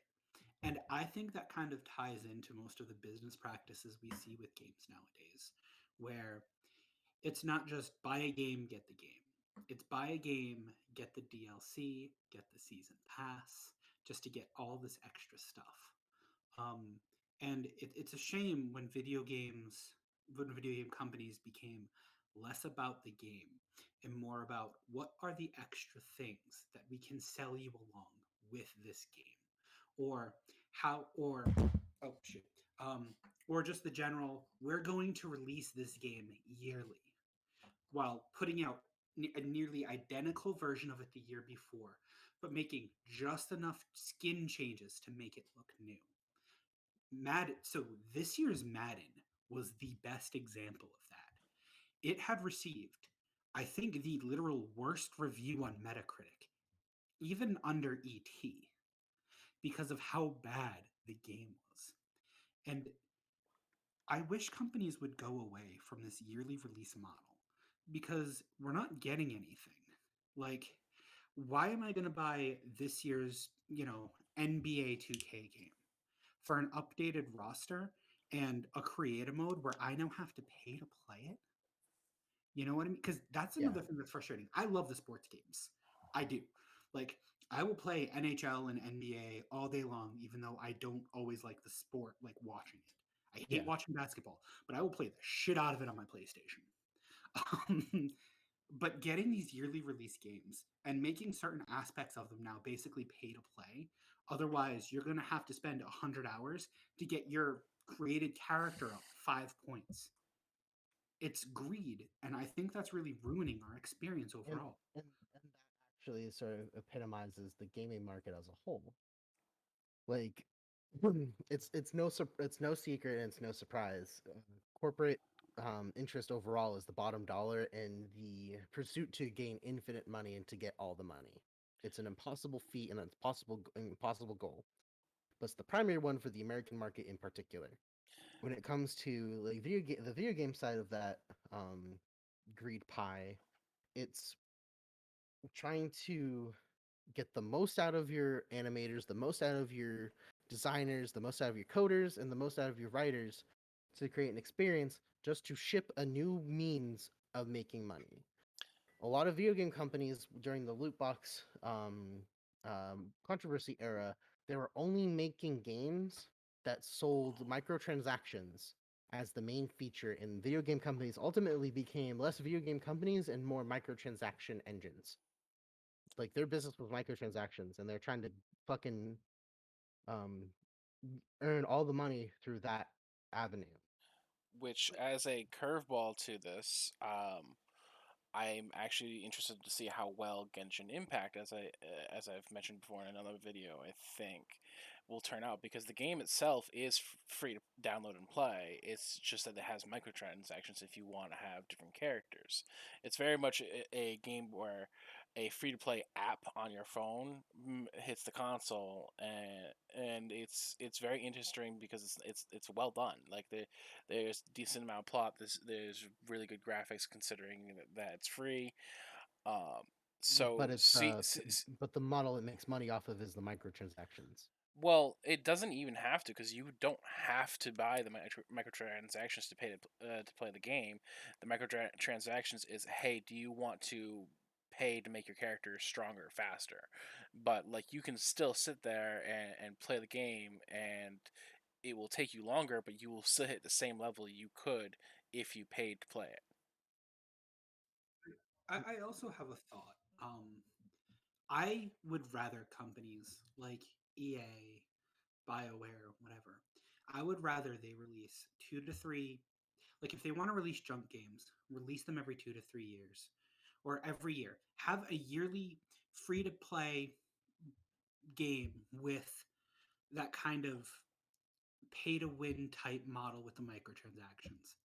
But what I would rather see them do is the games that aren't like that.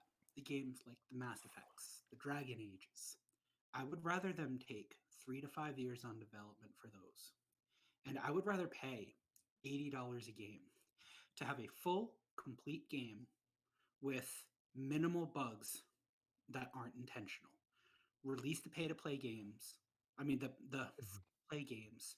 Have them come out yearly or every 2 years. Have them do that, but have them take more time and charge a little bit more for a good game. I and it sucks because Yes. I hate paying $60 as it is for a game. But if you charge me $80 for a game that you've spent actual development time, that you haven't rushed, that's taken you that 3 to 5 time year period to make, but it gives me gameplay and just a solid story that I can play a couple of times, I would rather do that than the crap they're trying to pull now. So I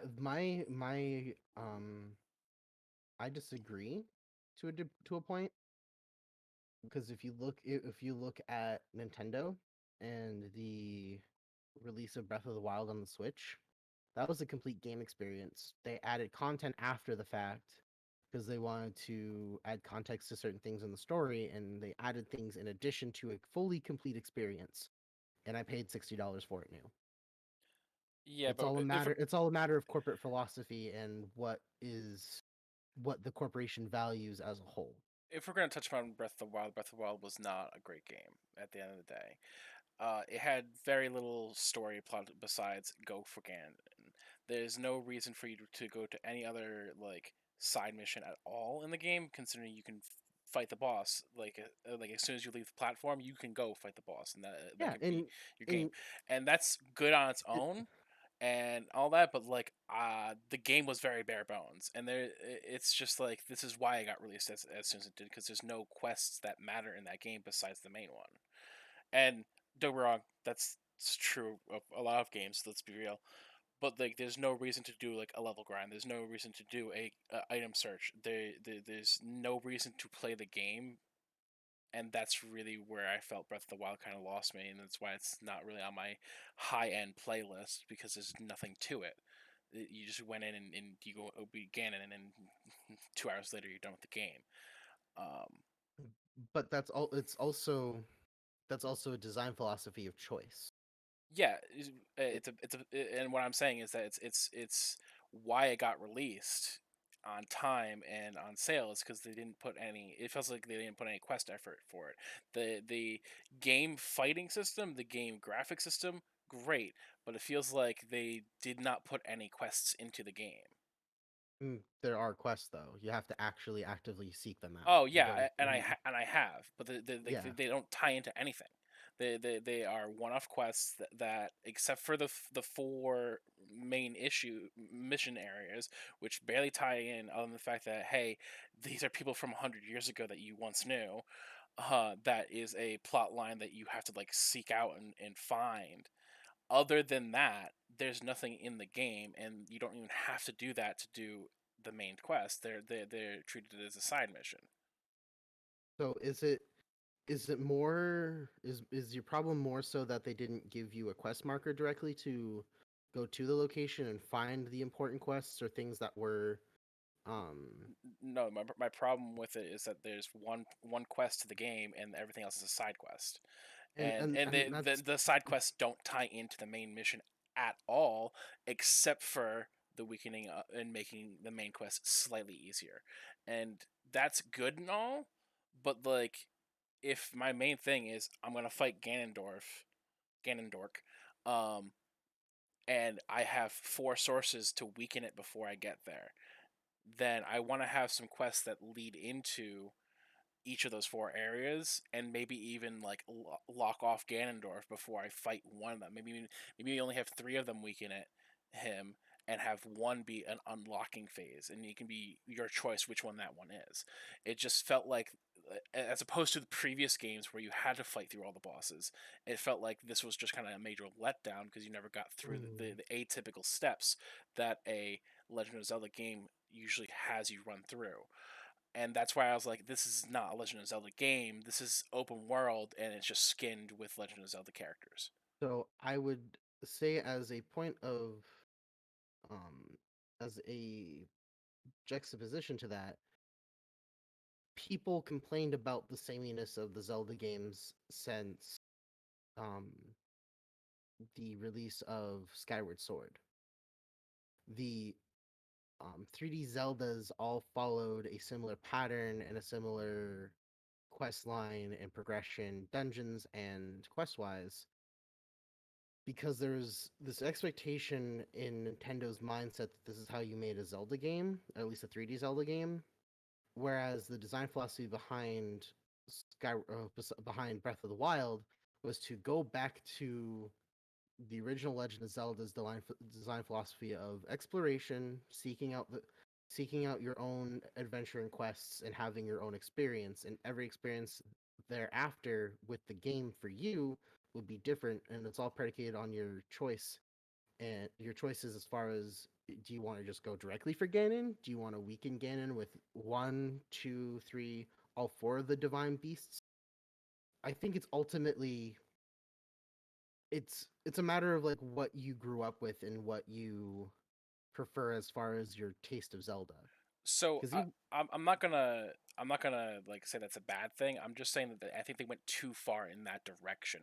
I agree that like, and I will retract some of what the harshness of what I said before, where I said you know we want it to be the what it was back in the day, but I think that they just went too far, like from left to right, if you will. Like they listened to fans where they made a game that is more open and less about the atypical grind, which is great. Uh, just think that they were like, hey, let's just drop the atypical grind that we had from Legend of Zelda and make it an open world game similar to like how a bunch of other games are out at the same time as release, which was like Fortnite and etc. Where uh, the game wasn't meant about going through a plot quest. It was meant to say, hey, as you said, just going through and doing your own game your own way, and then go beating the boss, which to an extent is great, but like it just felt like whenever I played through it, there was nothing to the game except for it, and it that for me just left me not having any drive to play the game, and I had to make my own objective to the game, which was going around and doing all the stupid little shrines, which in retrospect I probably should have saved that endeavor for the more difficult setting. Because fighting Ganondorf was not difficult for me, but I'm also used to fighting that type of monster. Um, Moving on from that statement, I don't disagree that it was like an okay game, but people were saying that like this is the best Zelda game ever, and I'm just like, no, no, no, no, no. Listen, listen, hear me out. It's a good game, but it left me feeling like it was a very bare bones game, and when you're saying that, oh, it's a great game that was out, the company kept interest of the players in mind and all that jazz, yes and no. They heard a specific crowd of players and that were vocal about saying, hey, we want this to not be a typical run through of Zelda, and they only heard that and they went really far towards that side of the argument, and it just feels like they need to find a middle ground to satisfy both the people who enjoyed the original Zelda games like myself and the people that want more of an open world experience like the new coming crowd that seems to be. I don't. I would argue that that point is flipped because the new crowd is the new age Zelda games are all post Ocarina of Time, with where the 3D Zeldas all are samey, which sounds like the point that you're making is that you'd rather them go to a balance between that and the open world stuff, whereas the open world crowd is more or less some of the people who got bored with the sameness, who were born around the same time as we were when playing these games, as well as like people who remember the original Legend of Zelda and wanted to go back to that sort of originality. So what I what, I, what I I what I what I'd like to see is instead of, like I said, instead of Gandorf being an availability right off the bat, making it so that way there is some level of quest line to do to unlock his area, whether it be for or a simple, hey, you need to defeat like the three guardians that are around his stupid little castle or whatever. It just going in, being able to immediately go see him just feels like a level of cheese that I don't think any game should have. I mean, Even looking at like Fallout or Skyrim, other similarly open world questies things, there is a build up to fighting the final boss. It just felt really lackluster to just be able to walk in and do it. so I I want to let Nick talk, but I would say it depends on which game out of those two example series, and it depends on what you choose, and it's all a matter of choice. Nick, please take the floor. So here's the thing that I don't think is being quite taken into consideration enough here. As someone who has played and owns the original Legend of Zelda, there was still a progression that happened with that game, where you would have to specifically go to certain, dungeons, temples, whatever you feel like calling them. I didn't read the book because I'm not a nerd. Where you would still have to go in there to unlock the boomerang, unlock the bombs, unlock certain things, get certain keys. Um, and just go about things in a certain order in order to actually progress through the game. Yes, it felt more like I'm going on my own adventure, but there was a progression there, and an overall story that was being told. With Breath of the Wild, it didn't feel like it had even that same twinge of storytelling that we really had it, even in the original Zelda, where there's not a whole lot of there's no real dialogue. Like there's a little bit, but nothing really worth mentioning. Like it's dangerous to go alone. Take the sword. It's because in order to get the context for the game, you had to read the fucking instruction manual. Yeah, that's for quitters. Um, but You. but that's unacceptable, honestly, in this modern era of gaming, where they didn't have that technology to really go to the levels they do now. Breath of the Wild you should have been able to do things in whatever order you wanted to. However, I still feel like there should have been more storytelling to the overall fight of Ganon. Because like Josh said, you can cheese it. You can go directly to Ganon and nothing else matters. Also, just to pause, like they do Ganondorf dirty if you can literally go in with a fucking stick army in your weapon list and just beat the shit out of him with sticks. Like So he's supposed to be like this big bad end, and you're beating him to death with an average stick that you just picked up off the ground. Like, come on, don't do my boy like that. I feel like there's a lot of things that are being focused on when it comes to just like the freedom of choice with the gameplay, as far as it being to its detriment. I think one of the parts that's missing about that is the fact that you wake up as a Link that basically forgets who he was and what he's been doing. Yeah, he has amnesia, like which I actually really liked. If you have amnesia, you're not gonna have a fucking quest marker and know what the fuck to do. You do talk to the King of Hyrule, but like he's just like, hey, go talk to these people. They have the information and knowledge you seek. Your mission is to defeat Ganon, but the choice is yours as to whether or not you want to be prepared for that fight. The agency and the quest is up to you. It very much goes back into like the old RPG um design philosophy of basically like journal entries and like having to go back to your in-game journal or going back to your own notes that you have as a person in real life for a game and going, okay, so and so told me this, so and so told me that. I have to go here and here, and those are on my way to do this. And like in Breath of the Wild, for me, as someone who loves the shit out of RPGs, especially like more or less Western RPGs, because JRPGs are sort of out of my depth for me personally. Um, but like uh Breath of the Wild is sort of an in between the JRPG sort of um, go wild combat with the Western or like the old design philosophy of Western RPGs being um, it's your choice to do what you want and do what you will in order to be prepared for whatever fight is ahead of you. So like the whole point of like Ganon has already done his ultimate move of becoming Calamity Ganon. He's already in his final form for all intents and purposes. He's already at the point. He's already at a point of power to where if you really wanted to take the time and Dark Souls the shit out of it, you could beat him up with a fucking stick. That's a choice, but that's not a driving focus of the game.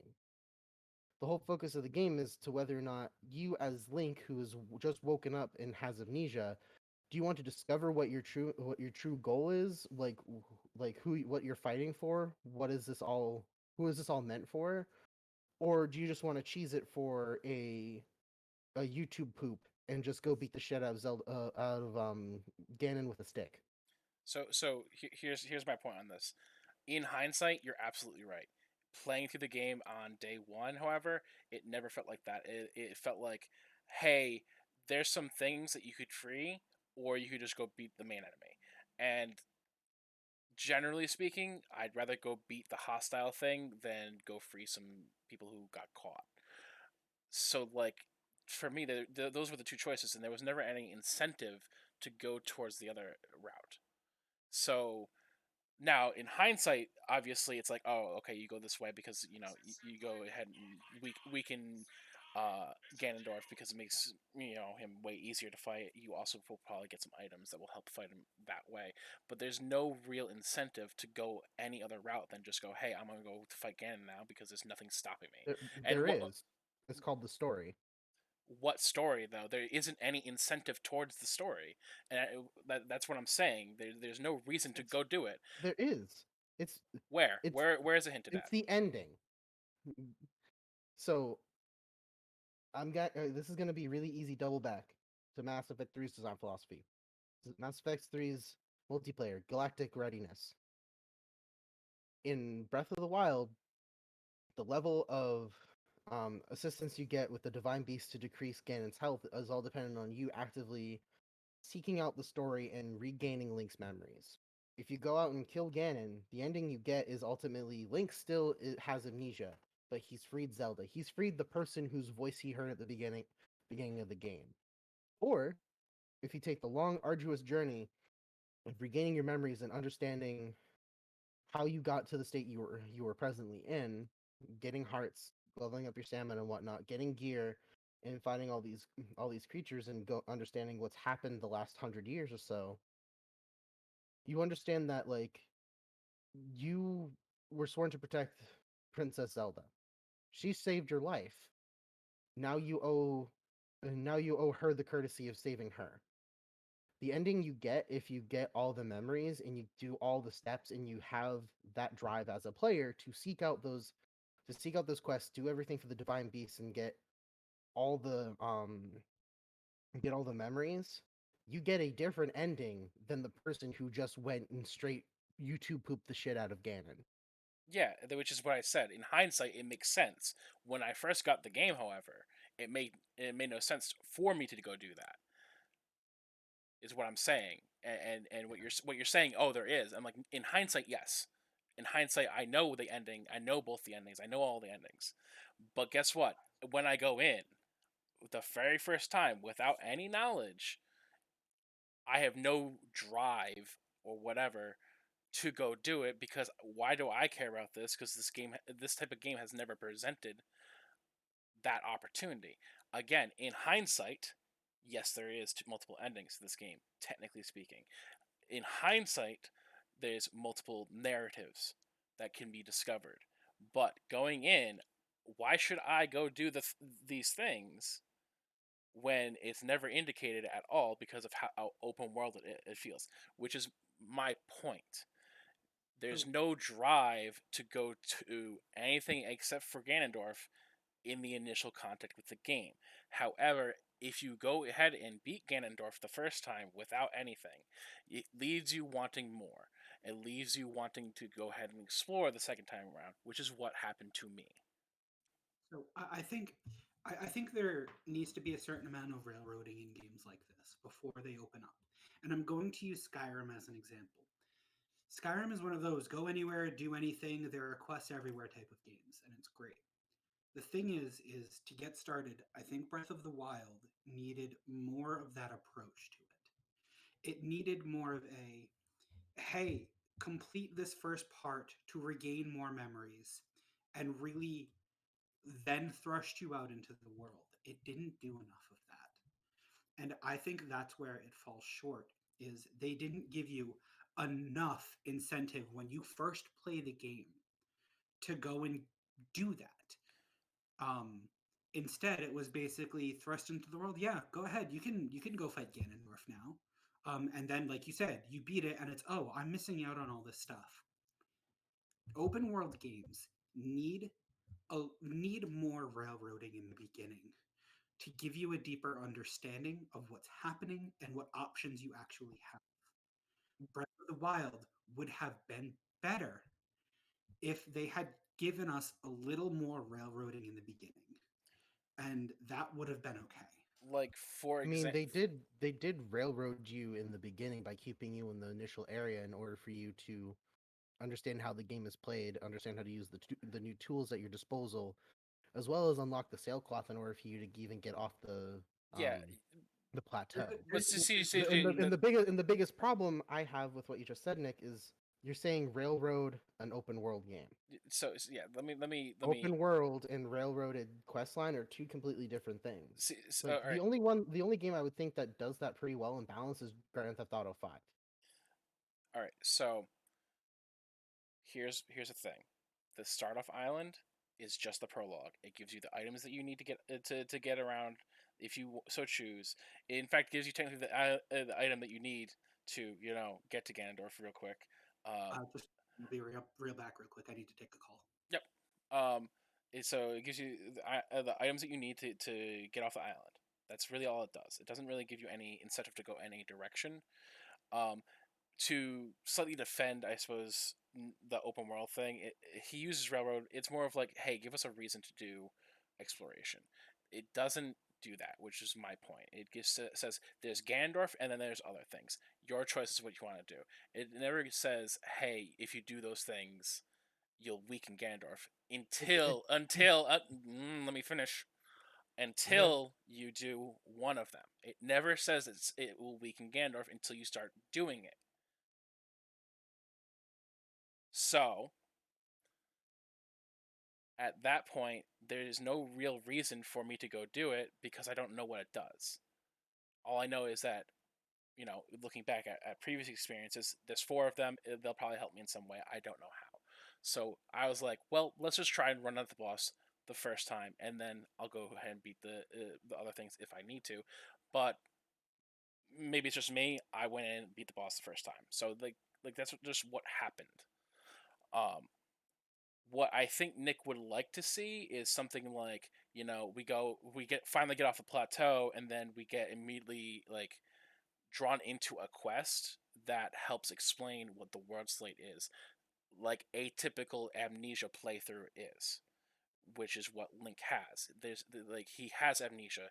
He has no real reason other than a sinking feeling probably in his stomach that this dark aura coming from a castle is the bad thing that should be avoided. He has no real reason to go for it or whatnot other than what the king has told him, which we don't even know really is a king or a ghost, I don't think, until later on. I know that at one point it's mentioned. I just forget timeline when it happens. Sorry. So I do think that what Nick would like to see is more of like a, hey, let's go to a town that is under attack and has a bunch of interactions that kind of tie you into what's going on in the world right now, and why you probably shouldn't go for the Gandalf right away, and why you probably should go to the sides, which you could just put it like there is actually the ruins of a town right at the base. Instead of making it ruins, just make it a town. So That is actually exactly what I would like to see. And here's the thing: is I think having that better interaction when you start the game.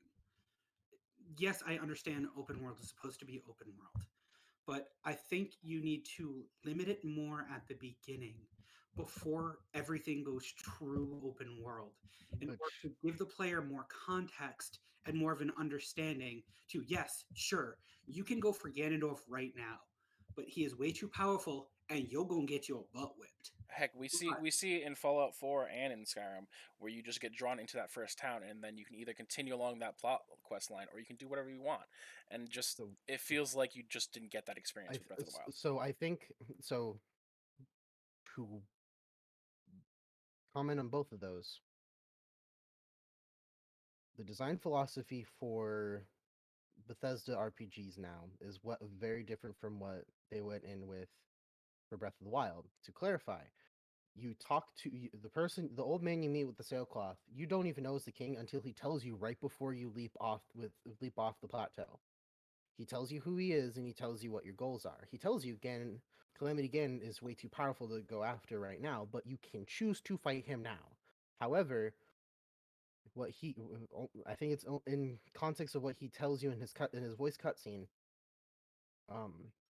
It was you and the other champions went out and sought the divine beast because you were told that it would help you in your fight against Ganon.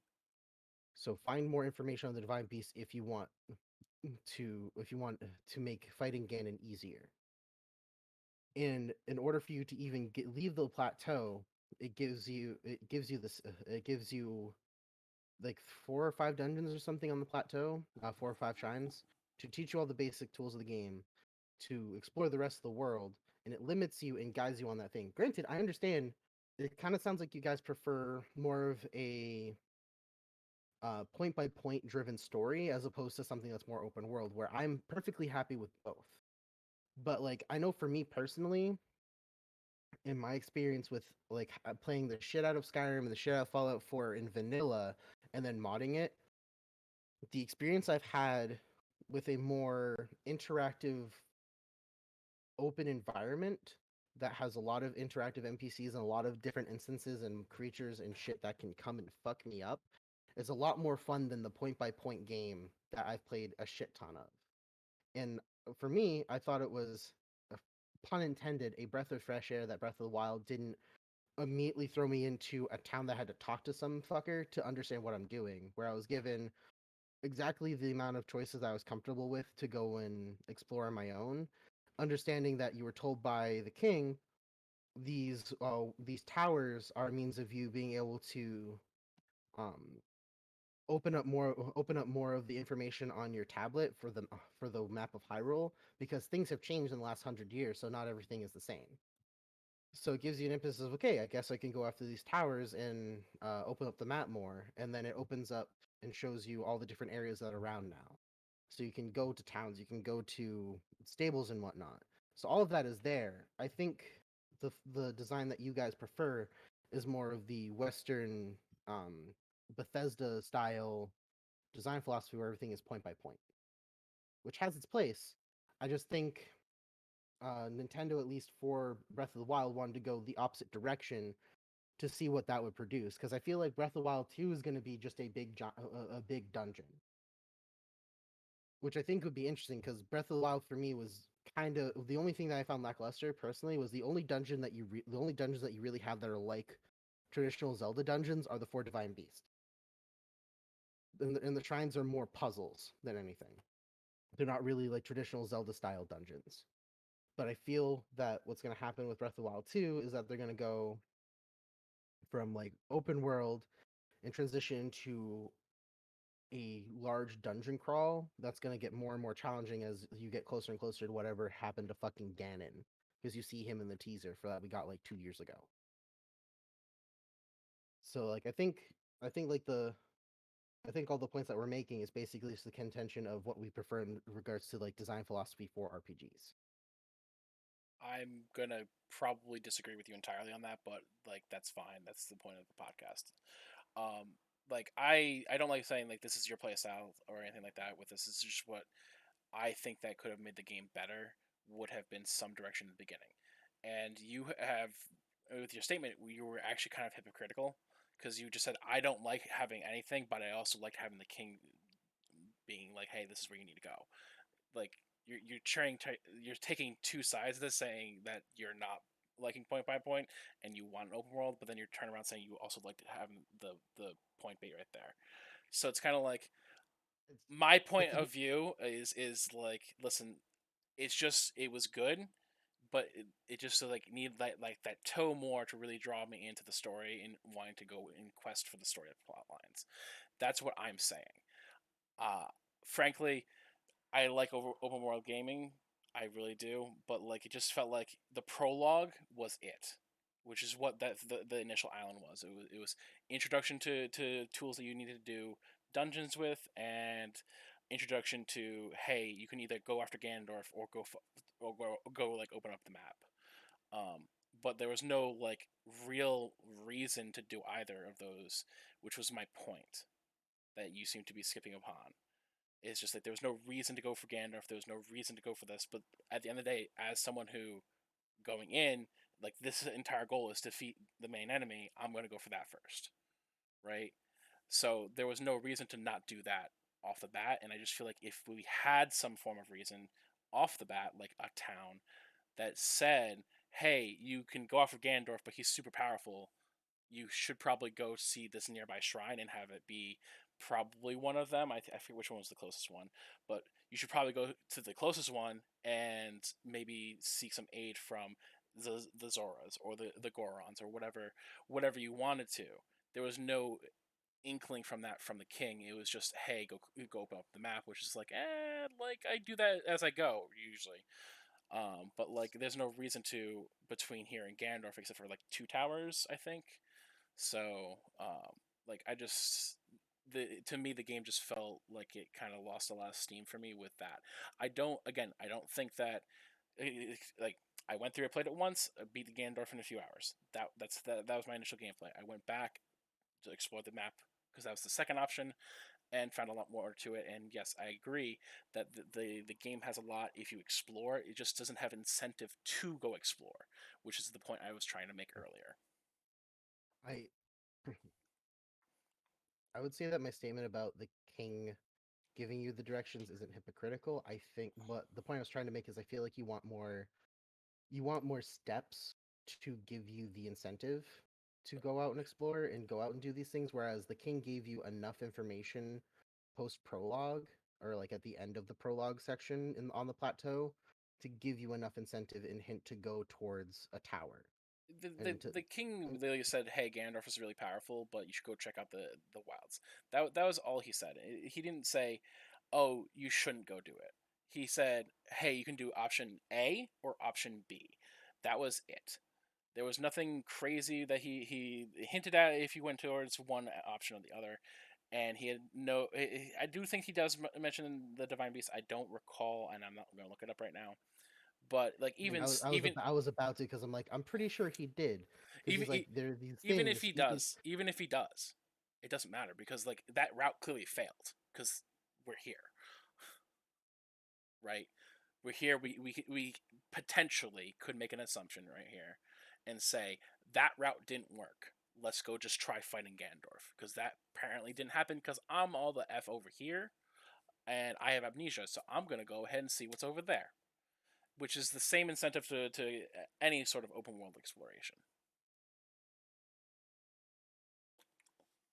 Nick, any input? I think this between you two, I'm just gonna stand here and not add anything for this.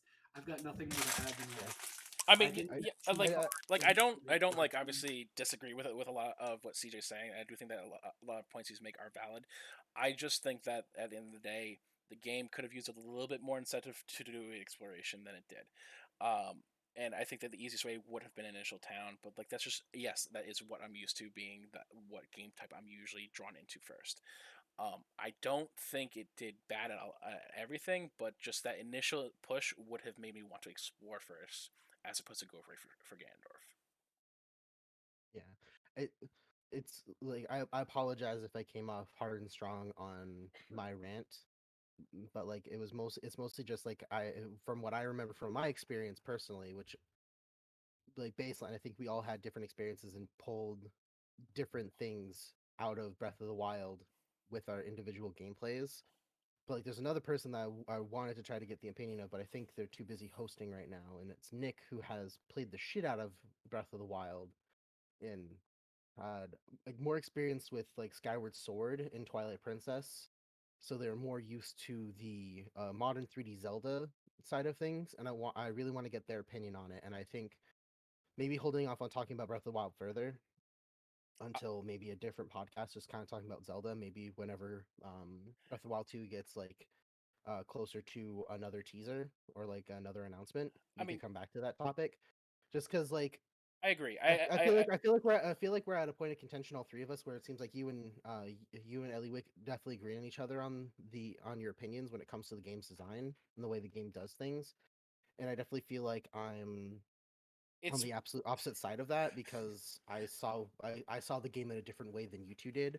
But I think having another part of this conversation would be really interesting as far as someone it's who's experienced only the modern Zelda stuff. I'm just gonna apologize because it does feel like a little bit like me and Ellie are kind of ganging up on you. We've had this conversation already, so it's like our viewpoints have already kind of been ironed out between him and I. Whereas it's like you're having to bring back a statement I said earlier, where the king is like, "Hey, you choose option A, option B." We both kind of went more option A ish, whereas you went option B. So like that's why we're having a difference of opinion. I don't think that you're like wrong. I just think that what the incentive was for you was a little bit easier to obtain than it was for like me or Nick to explore the map and do the full Breath of the Wild experience. Um, I don't. I also agree that like we probably should wait and have its own separate podcast for Legend of Zelda in general, and see how it's developed throughout the years. Because there are a few games I personally have skipped. Like for instance, Skyward Sword. I actually never got around to playing because it was on the Wii and I didn't have one. So listen, to you. So it would be actually interesting to see what type of story that actually had, because I've heard through the grapevine that it was one of the best games ever for Legend of Zelda. So it's like how tell me more is kind of my standpoint towards that game. But like again, I did the jump from, I think the last game that I really cared about was Twilight Princess. Um, so going from that jump where like that was like the really good one for me, especially for the 3D for the 3D side of Legend of Zelda play to Breath of the Wild, it was just kind of like, where are we going with this type of game? Yeah. And I don't think that it's bad. I just think that they need to like kind of hit more in the middle. Is my point. Yeah, a really good video that I highly recommend watching if you haven't watched it yet.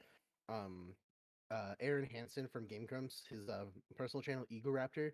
Um, he has it's a very short-lived animated video game analysis show called Sequelitis.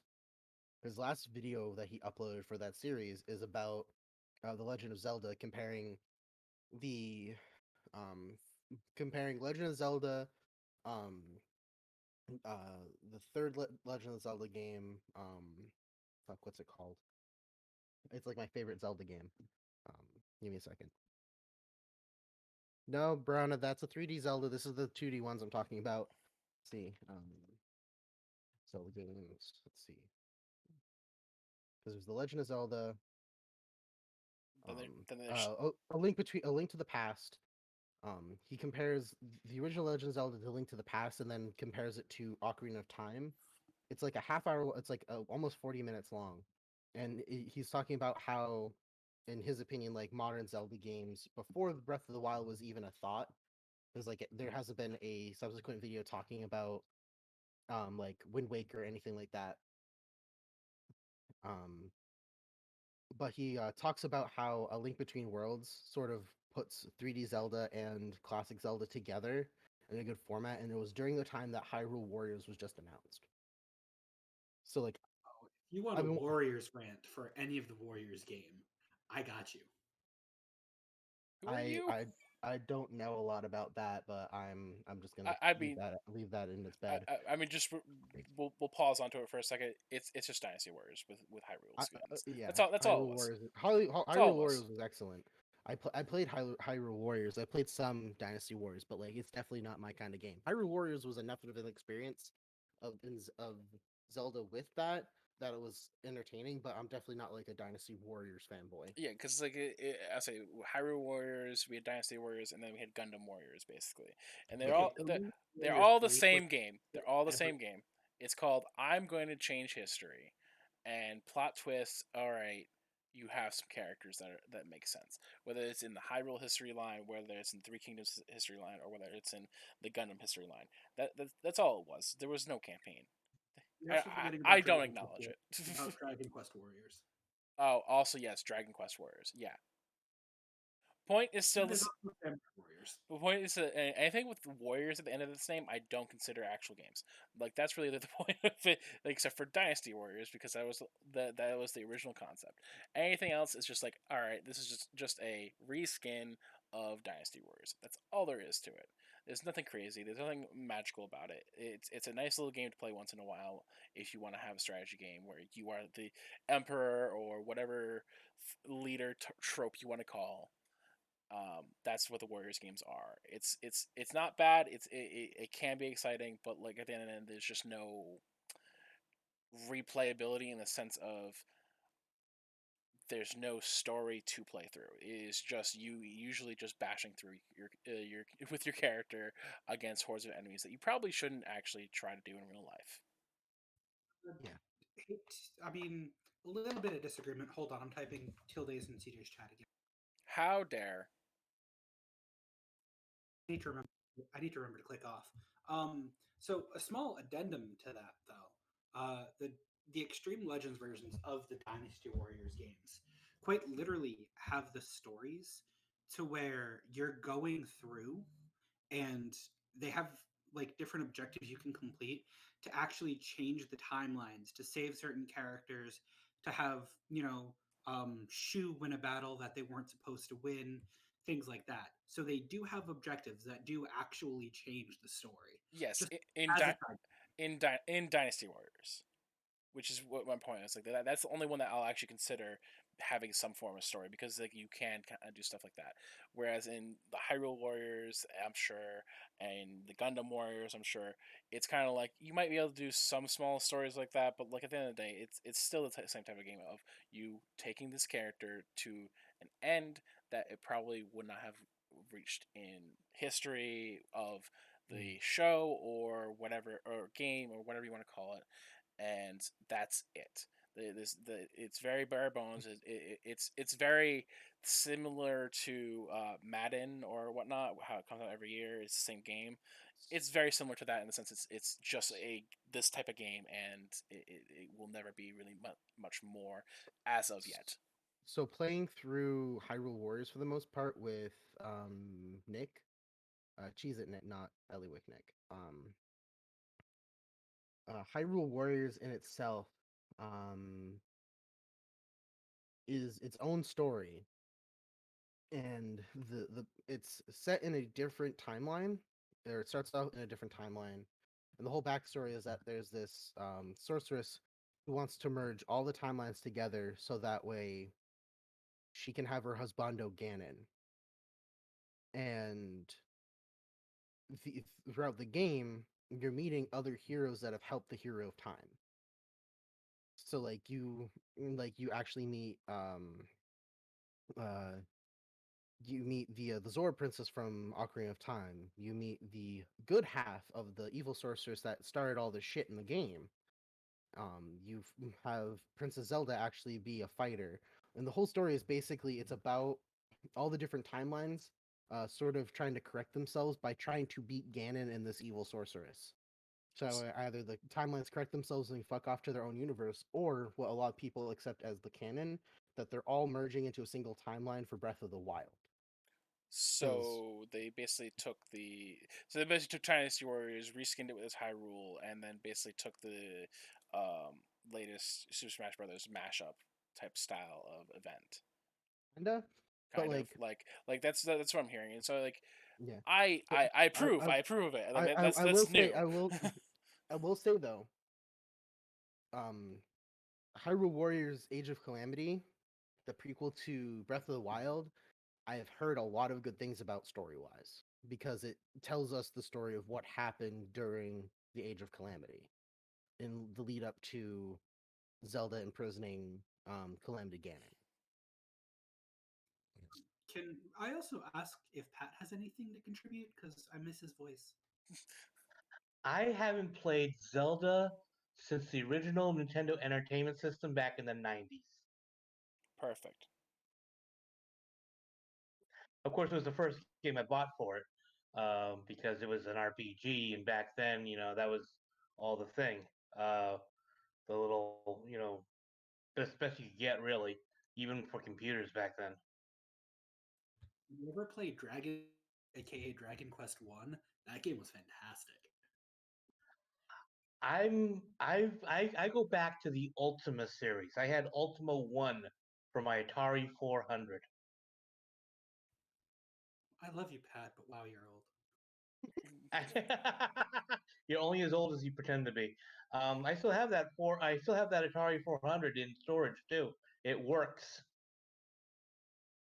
I remember watching Throws it on um eBay. I remember watching Spoonie's YouTube review of the Ultima games. I've never They played were Ultima quite personally. They were quite fun for the time. Graphics, you were top down, and graphics were 4-bit or Yeah. even 8-bit. No, they were 4-bit. They were bad. They were, but you didn't care because you were. It was you didn't rely on graphics back then. You relied on the story. Um, I think Ultima fell apart when it became Ultima Online. Love the story of Pong. Such a tale. Mm, Oh no, Zork. But that was the Oh ultimate God, game. Zork. good lord. I miss the text-based adventures. Can we like get a resurgence of those, please? Well, if you want a text-based adventure that I always kind of liked, Space Rangers was always a fun one. That had a combination of text-based adventure with spaceships. So like there's that. Off the top of my head, mostly because I was looking at possibly running a stream of my run through of that and how awesome I am at being destroyed by the Dominators. But that's not the point here. What was the point?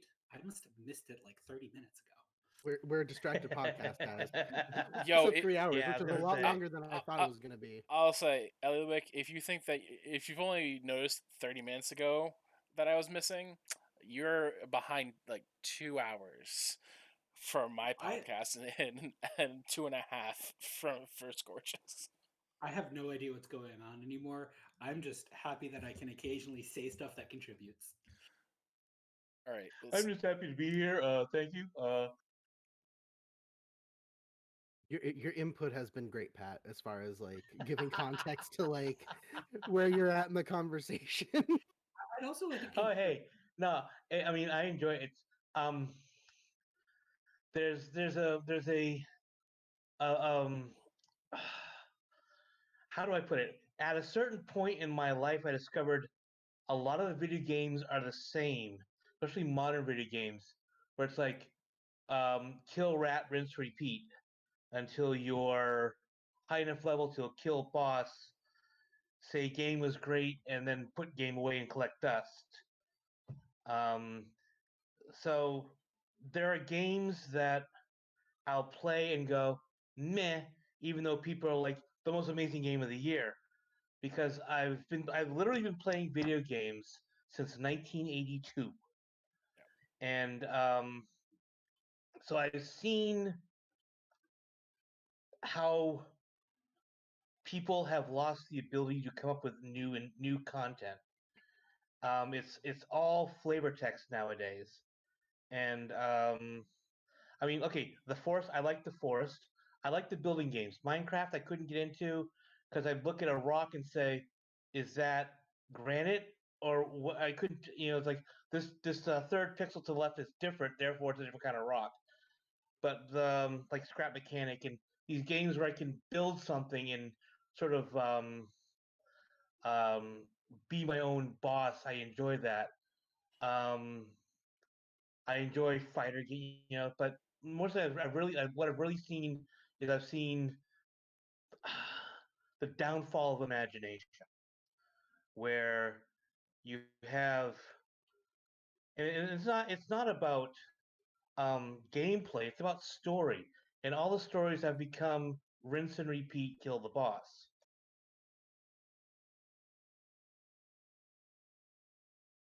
Okay.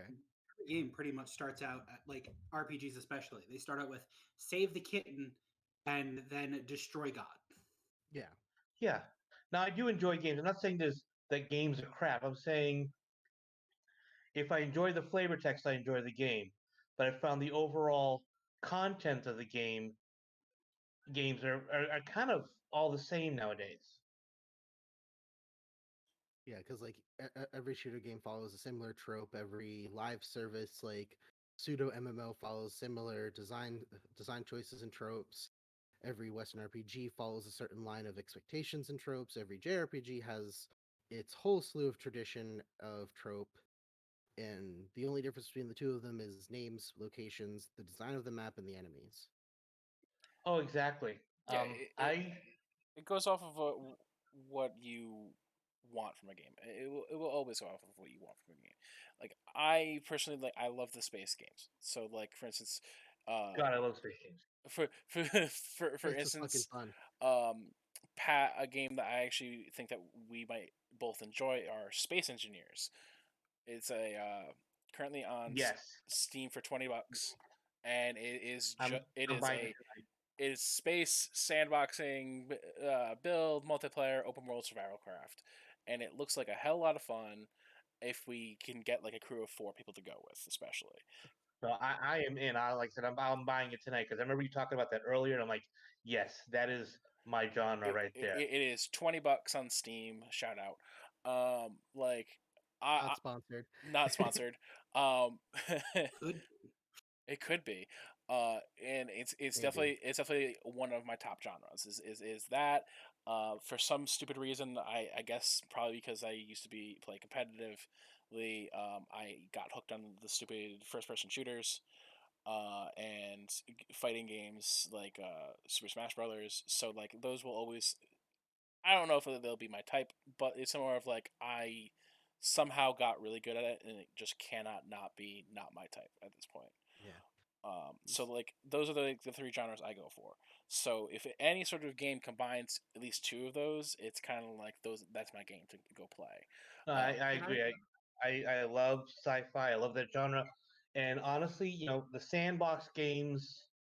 I enjoy the sandbox games because I can control my destiny better than like say like okay I tried I played to the end the new Jedi game. There was it Fallen Order? I can't remember what it was, the new Jedi one, and I'm like, this is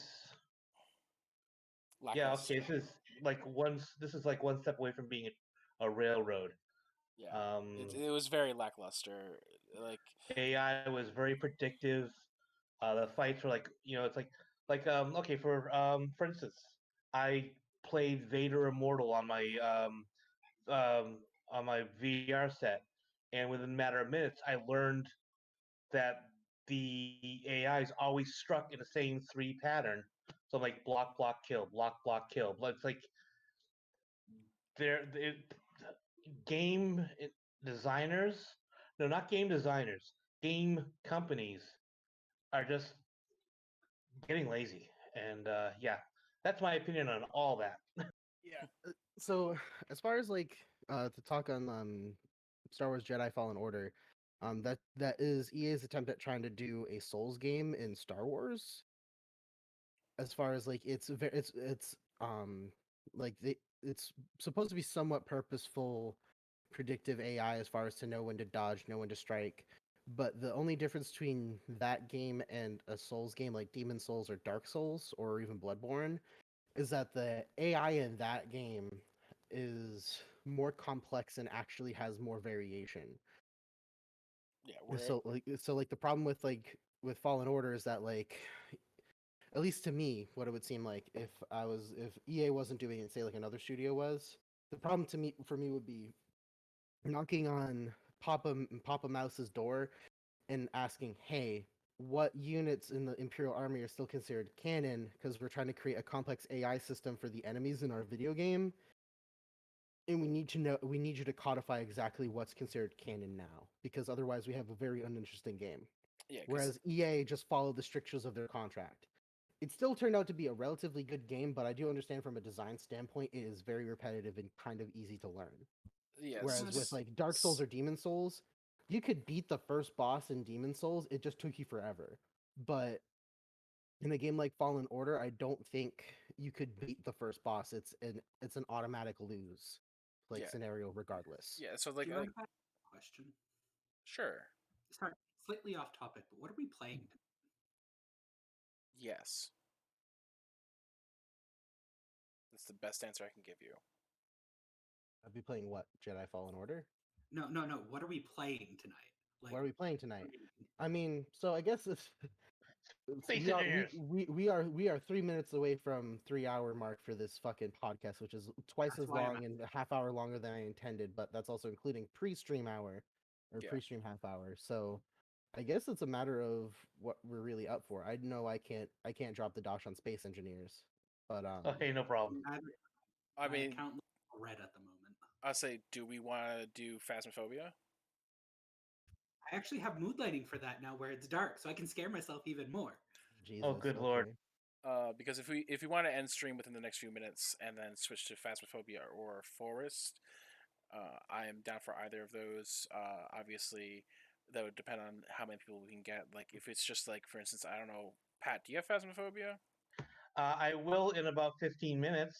Okay, so like, if we wanted to literally just take this podcast scream and like, hey, do you want to watch us scream at each other for not following instructions and scream at the ghosts for being a You want fuck to see us us? play Ghost Hunter Simulator? We can totally do that in like a 15-minute Who you window. gonna call? Not Not us. not Ellywick. Not us. My favorite bits though are, "Hey, Ellywick, where are you going?" The fuck out of this just, place. I'm already out the building. Hey, which room are you in? I'm on the truck. The Run truck. away! So like, yeah, if we wanted to like just kind of do closing statements soon. Fuck, what were we just talking about before that? Oh yeah, Fallen Order. Just to touch on what I wanted to say about that.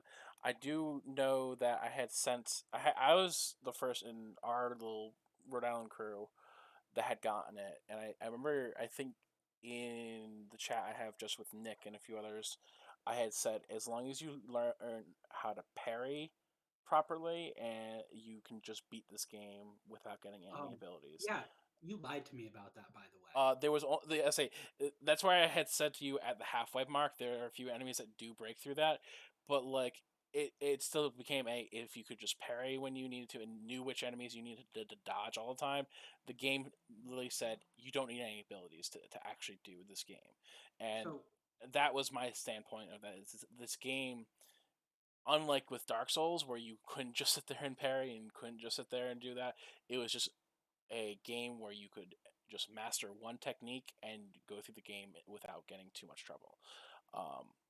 So the exception to that is the first secret boss I found, which I'm sorry for using WoW comparisons, but it's like a giant fucking Kodo. And I couldn't. It took me like 3 solid hours. I found a cheese where it would like almost stop you in the hallway and you just beat the crap out of it, but that wasn't fun. It took me three Was it that hours frog? to do it the right way. Was it the Oh yeah, the frog. The frog. That's what it was. It wasn't a Kodo. It was a frog. yeah? Yeah, that No, frog so can go straight to hell. you know how you cheese that fight? Like go up in the corner in like the hallway and it can't hit you. No. You drop attack it. Like it spawns right underneath a hole on the second level. So like if you went up to the thing as if you're going back to the ship, there's those 3 holes. If you just look down through one of them, he's just right there. You drop attack, like you generally got rid of half his health at least with it. Well, I fought him like a man and And, wrecked for it many times. because like yeah, like that was one of the enemies where like you had to know when to dodge and when not to with. So it was just like yeah, like you starting at like half health or so made that fight so much easier. All No, right. that was no. And with sci-fi amphibian abuse, I think we're gonna call this episode there. We had peaked at 8 viewers on my stream, and then we went a minute too long on the conversation about killing frogs. Well, I was So- one of them who quit, so yeah. So, with that in mind, hopefully we'll have everybody all set for next episode where we intend to talk about Prometheus, and if not, we'll most likely get lost on a different subject and get into a different sort of debate. But Shit, were you Thank you- recording? I've been streaming the whole time. Holy shit! I've been It's gonna so be great distracted for- with this podcast. This is going to be great for your viewer count. I think you've been at about 6. Yeah, Yeah. I've been about on average 6 this entire time. So, anywho, 3 of it's us, I've but, like, I've been whatever. a distracted gamer. Um, my lovely co-hosts Ellywick, Nos Game Test, and Tork in each of their respective Whee! corners. We'll be pivoting after a probably 15-minute break period just to get us enough time to grab drinks, pee, snacks. We're going to be going into Phasmophobia, potentially, hopefully, possibly. Probably. So You need to I'll post diabetes that is- on my Facebook and let you all know when that occurs. So with that, we'll see you next time. Click, click, wink, wink. Not all. Bye, Felicia.